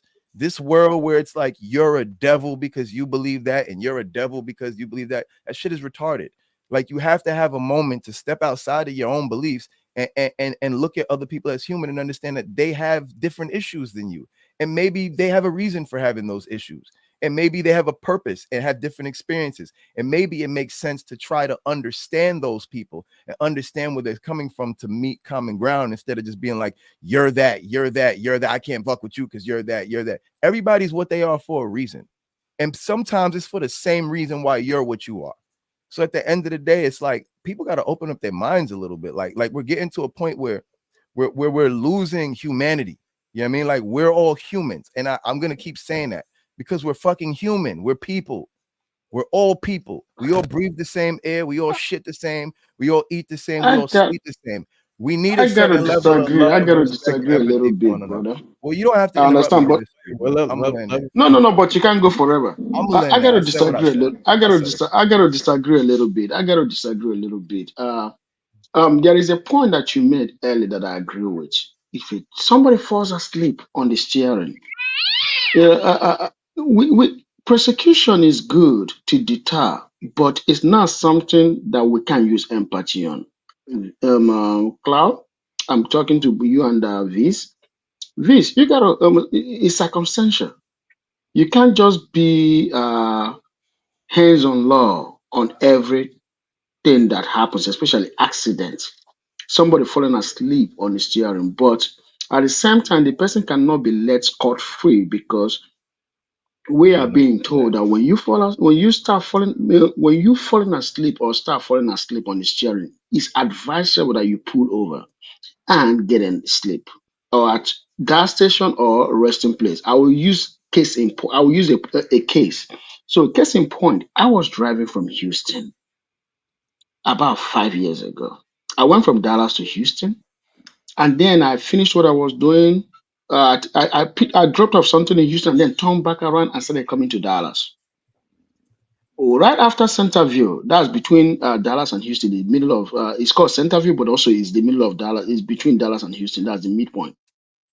Brother, I fell asleep. I woke up.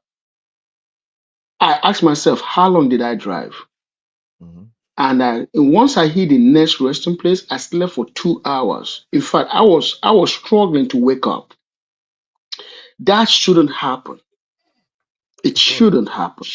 I'm coming, brother. It shouldn't happen. But when it happens, which is one of the number one accident in the United States highway, is sleeping while driving. Not even drunk driving is the number one. It's sleeping. That's number one accident in the United States. And it's highly prosecuted because people understand that it's not a crime. Alcohol is a crime. That I support the punishment that comes with it. You shouldn't be drunk and driving. I will use another last example. I own a transportation company. And do you know how many times that we see people that are drunk that we will tell, pay for transport and go home, and they will insist that they want to drive their car?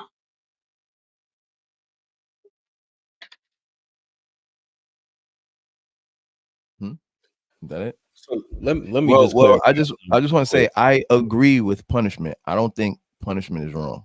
I'm just saying that punish with empathy, punish with love. Like at the end of the day, punish because you want to teach the person a lesson and fix the problem. Don't just punish, just be like, oh, we're just gonna throw this nigga 20 years. Oh, we're just gonna give him the death penalty. No, let there be a thought process behind it that has to do with the overall goal of making them better people and making our society better as a whole. That's all I'm trying to say.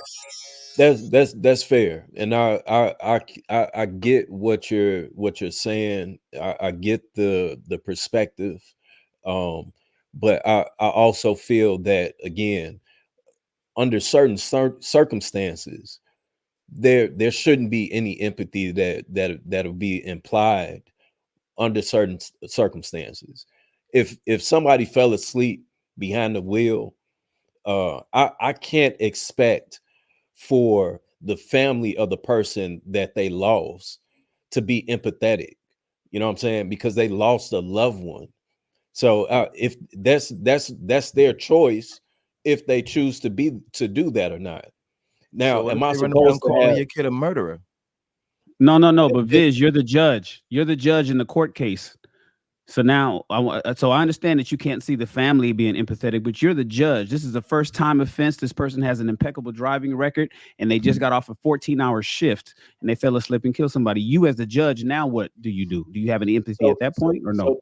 So at that point is one of those deals of who do I show more empathy for? Do I show more empathy for the person that caused the accident, or do I show more empathy for the family? And at that point, you have to figure out, okay, I don't know. well, how do I gauge it? That's the reason why we give judges discretion. So it's at your discretion. You could give him 20 years. Are you giving him 20 years? You can give him 3. It depends on the circumstances. Why? No, the circumstances doesn't matter. The fact is he fell asleep and killed somebody. It doesn't matter. See, that's the point that I think Cloud is trying to get you to get people to understand. You should look at the circumstances. And this is what we were talking about with that young kid and this girl who's lied to at 19 and 17. None of the circumstances is what Kenny was trying to say was looked at. It was just, you're going to jail for 20 years. Bro, but keep in mind, we all agree that he was wrong, right? No, I'm not saying that he doesn't get punished. I'm not saying that he doesn't we lose all his agree license, that he's wrong and that he should face some type of punishment. We're not saying that he doesn't have to pay restitution. I'm simply saying at your discretion, you could throw the book at him and say 20 years. And oftentimes, you know what? We look at criminals that sit in court with a smug look and they don't give a fuck about the family. And you know, the judge will see that shit and say, oh yeah, I see you don't give a goddamn. Let me since you don't care, this is what's gonna happen. Yeah, as opposed to somebody who's in there and has a letter pouring down tears. I can't believe that I did this. My whole life is ruined. You know what? I see that so I'm asking Viz particularly on this person that just fell asleep because they worked late, or they fell asleep because they was just, it doesn't even matter. When you say, who do I give empathy or sympathy to the family? Because maybe you never had anybody that lost their life like that. So do you give sympathy to the family that lost their life, or do you give empathy because you understand what it's like to fall asleep at the wheel yourself because you did it once or twice? Exactly. What do you the do person as a you're judge, judging is you. That's the thing. The thing about empathy is the person you're actually judging is you, because you're putting yourself in their position. So now that you're Right. putting So that's why I yourself want in to that know what position, you're Viz like, would damn, do. if that was me, what do I think would be the just punishment for me doing that? It changes the Viz? perspective a little bit. That's fair. Me personally, I would take into consideration the effect that it's going to have on the family. But Ooh, Viz is cold. Viz sending everybody to prison. but as Shannon There's said, nothing wrong with that. There's nothing wrong with that. It's a I perspective. simply just You gotta approach respect Robo on, and like, look you should have thought at about things that before you did.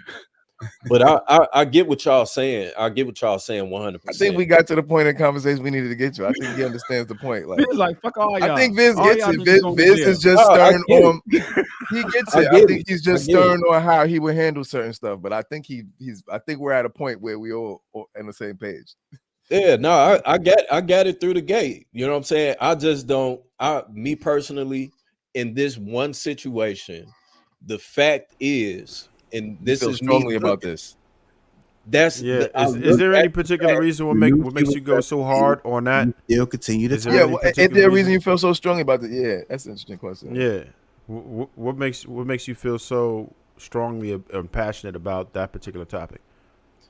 Because I know that it's a real thing. I'm aware that there are women that absolutely lie and put men in positions to where they are going to fall victim to that. Absolutely, I can't deny that. But at the same time, I can't ignore the fact that there are men out there that take advantage of young women, of young girls all the time. You know what I'm saying? And in many Yeah, but he not cases, one. Do you feel He like not he's one of them. guilty of taking advantage of this young Yeah. girl?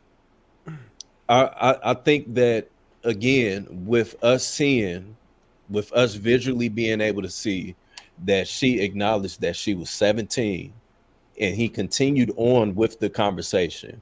And Marcus, correct me if I'm wrong, you said that he continued to try to speak to her, to contact her.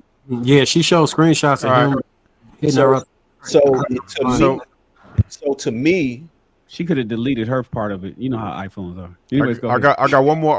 I'll get it, Viz, but I got one more for you. Let's say they were in like Argentina, Brazil, or Italy, where the consent is like 13, 14, stuff like that. Same exact age as they are, but he's within the parameters of the law. Do you feel any different about the situation? Yeah, I'm gonna think he's a pedophile. I don't care if the law there doesn't say. If you Now, I was just trying to find the root of what Viz was talking about, where it was coming from, if it was morally or the law. For me, the root of it is morally. Me being born and raised in America, where if you do this, then you're considered this. So when in Rome, do as the Romans do. I hear you, Viz. you know what I'm saying? So I get what everybody is trying to do. Everybody You like, trying nigga, to this say, ain't Pakistan. but we're in America. This is King's Talk. We're leading young black No, but men. I was just asking about what if it was the same ages and it happened, and let's say this was a thing in Italy or Brazil or Argentina. Do you think that do you feel the same exact way about it? Like they should go to jail or something like that? That's all I was asking. That's not a fair question, it's Trev. You know why? You know why? Why? It's because children in other countries are hardened and matured a lot faster than the soft kids here. It depends on where you. Yeah. So our kids over here, we got iPads. But if we're and doing phones that, and- if we're doing running that, then we water and shit.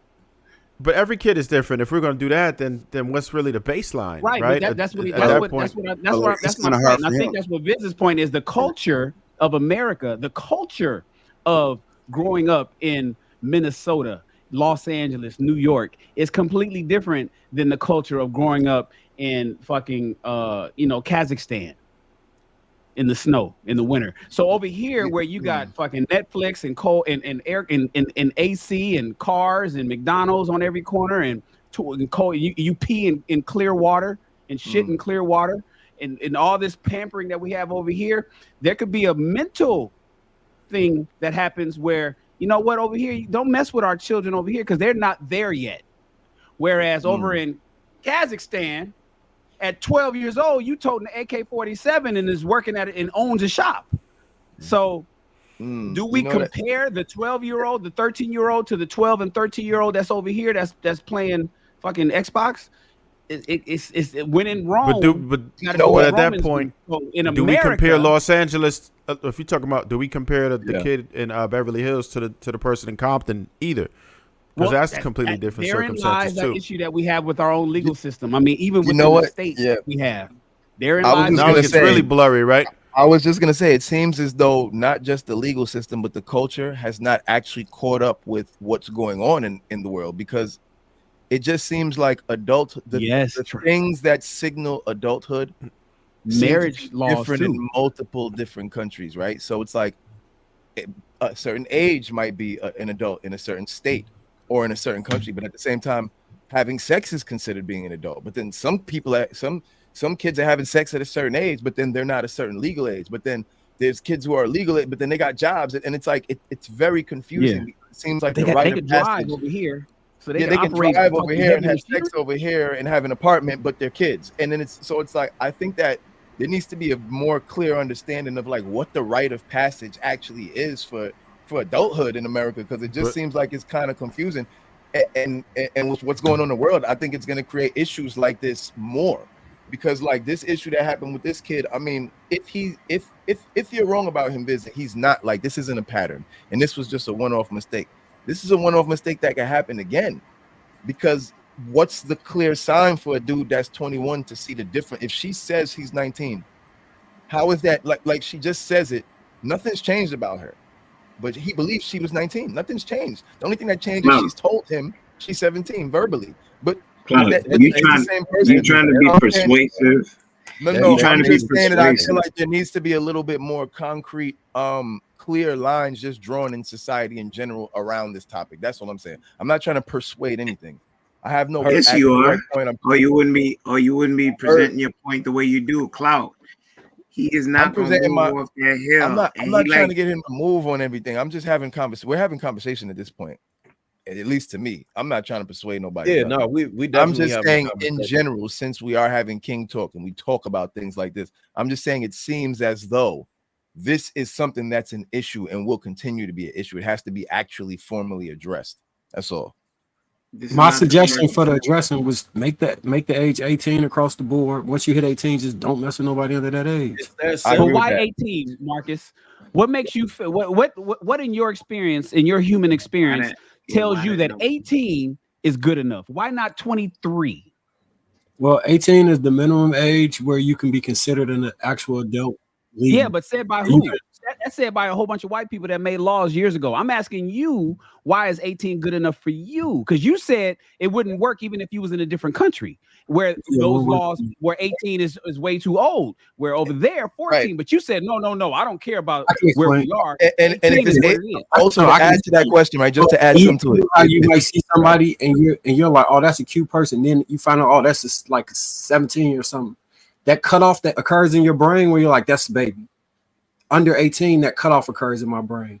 That's a baby. Okay, is what I'm saying. Right. That's a solid answer. So what to you visually says 18? Like, how do you know someone's 18 just by looking at? Like, you have like a look, like there's something there's no way to tell because people can develop and all type of stuff. I need confirmation. So like I have the ability to know, like see them as a child as long as once I understand that it's a minor, I don't see them as a woman. I see them as a child. Absolutely. Well, like, so I don't know about y'all, but the older I've been getting, even girls in their 20s look like babies to me. Yeah, they do. I mean, y'all at a much higher age. Y'all are up there in the age level. Sure. Yeah, I mean, I don't know just something about it. It just seems sketchy just for me to even be looking. I'm just like, I just look like a baby right there. Like, nah, I'm good. I mean, JR, just even with that, just off the strength of that, of visually seeing somebody that may be underdeveloped and they're of age, that off GP is a turn off. It's like, hold on, now let me, you know what I'm saying? Let me make sure. Add underdeveloped. Yeah, that's what I was saying. Why'd you add that? Why'd you add that? He just said that they look like kids, like a little girl. No, but he just said they look like kids to him. He didn't say nothing about being underdeveloped or developed. So I can only assume. Well, like I'm surprised at their age. Like if it's somebody who, and they'd be like, somebody may send me something like, or a show or look, I'm like, how old are they? They're like, oh, I'm kind of caught off guard because they still look younger to me. They don't look like it's somebody who I would be able to interact with like that on that type Or of send to war. Yeah, To because go it just, kill other motherfuckers. yeah, Or to you know, that's what I'm saying. Like, it's like, okay, you're 18, you can vote, but you can't drink. You can't Let's you just can't make have a everything beer. You can't have 21. a Make glass of it wine. just 21 across the board. You know what I'm saying? like Let's I make it was 21? That's just 21 makes it You're easy. 18, you can't right? drink no way, so you're not really an adult. I'm good with that amendment. I'm good with that. Y'all want to go to 21? I'm fine with that Take it to too. 21. That works for us, but not that Keep them 21, 20-year-olds. 21 and That don't under, work for y'all in him. one bracket, and 21 and up is another bracket. That's it. We the alcohol plus, y'all the non-alcohol group. That's it. That should be the cutoff. 21, boom. Simple and Hey, easy. like, and to Vid's point, like I was You out of college by then too. like I think I was Wouldn't in be the dating airport. nobody 21 no way, but just because we'll keep it at that age. And to Vid's point, I think I was in the airport. It might have been Iceland or one of them places like that. I was in the airport and I seen like a young girl drinking alcohol. She had to be about 14, 15. And I was just look like, and then somebody told me it was like, well, they drink earlier in other countries. I said, wow. Yeah. So in my Europe, head, they in drink my head, it just sounds so foreign because I'm in America. Yeah. And I'm used to people being able to start drinking around 18, 21. This girl looked like she's about 14, 13 years old, and she's with her parents and she's drinking. I'm just like, what the hell? I'm just looking around. They be Like, drinking wine at the dinner okay, table. It's I'm like, normal. nobody's looking at this. And even in Canada, it's different. It's 18 instead of 21. Yeah, Mexico too. Everything's different throughout the Yeah. whole world. Yeah. Okay, Yeah, let me guys give you one. In Nigeria, as long as your head can carry it. You heard what he said, What'd Marcus? he say? No, what'd he As long as say? your hand can carry it. If you can carry the drink, you can drink it. That's like In Nigeria, as long as your head can carry it, you can drink. You thought I was about to be mad about that, 4 years Kenny? old. No, that ain't got nothing to do. I'm about to end this. I appreciate everybody tuning in to the Kings Talk, man. Appreciate you gentlemen for hanging out. Hit the like button. Also make sure to subscribe to the channel. We out.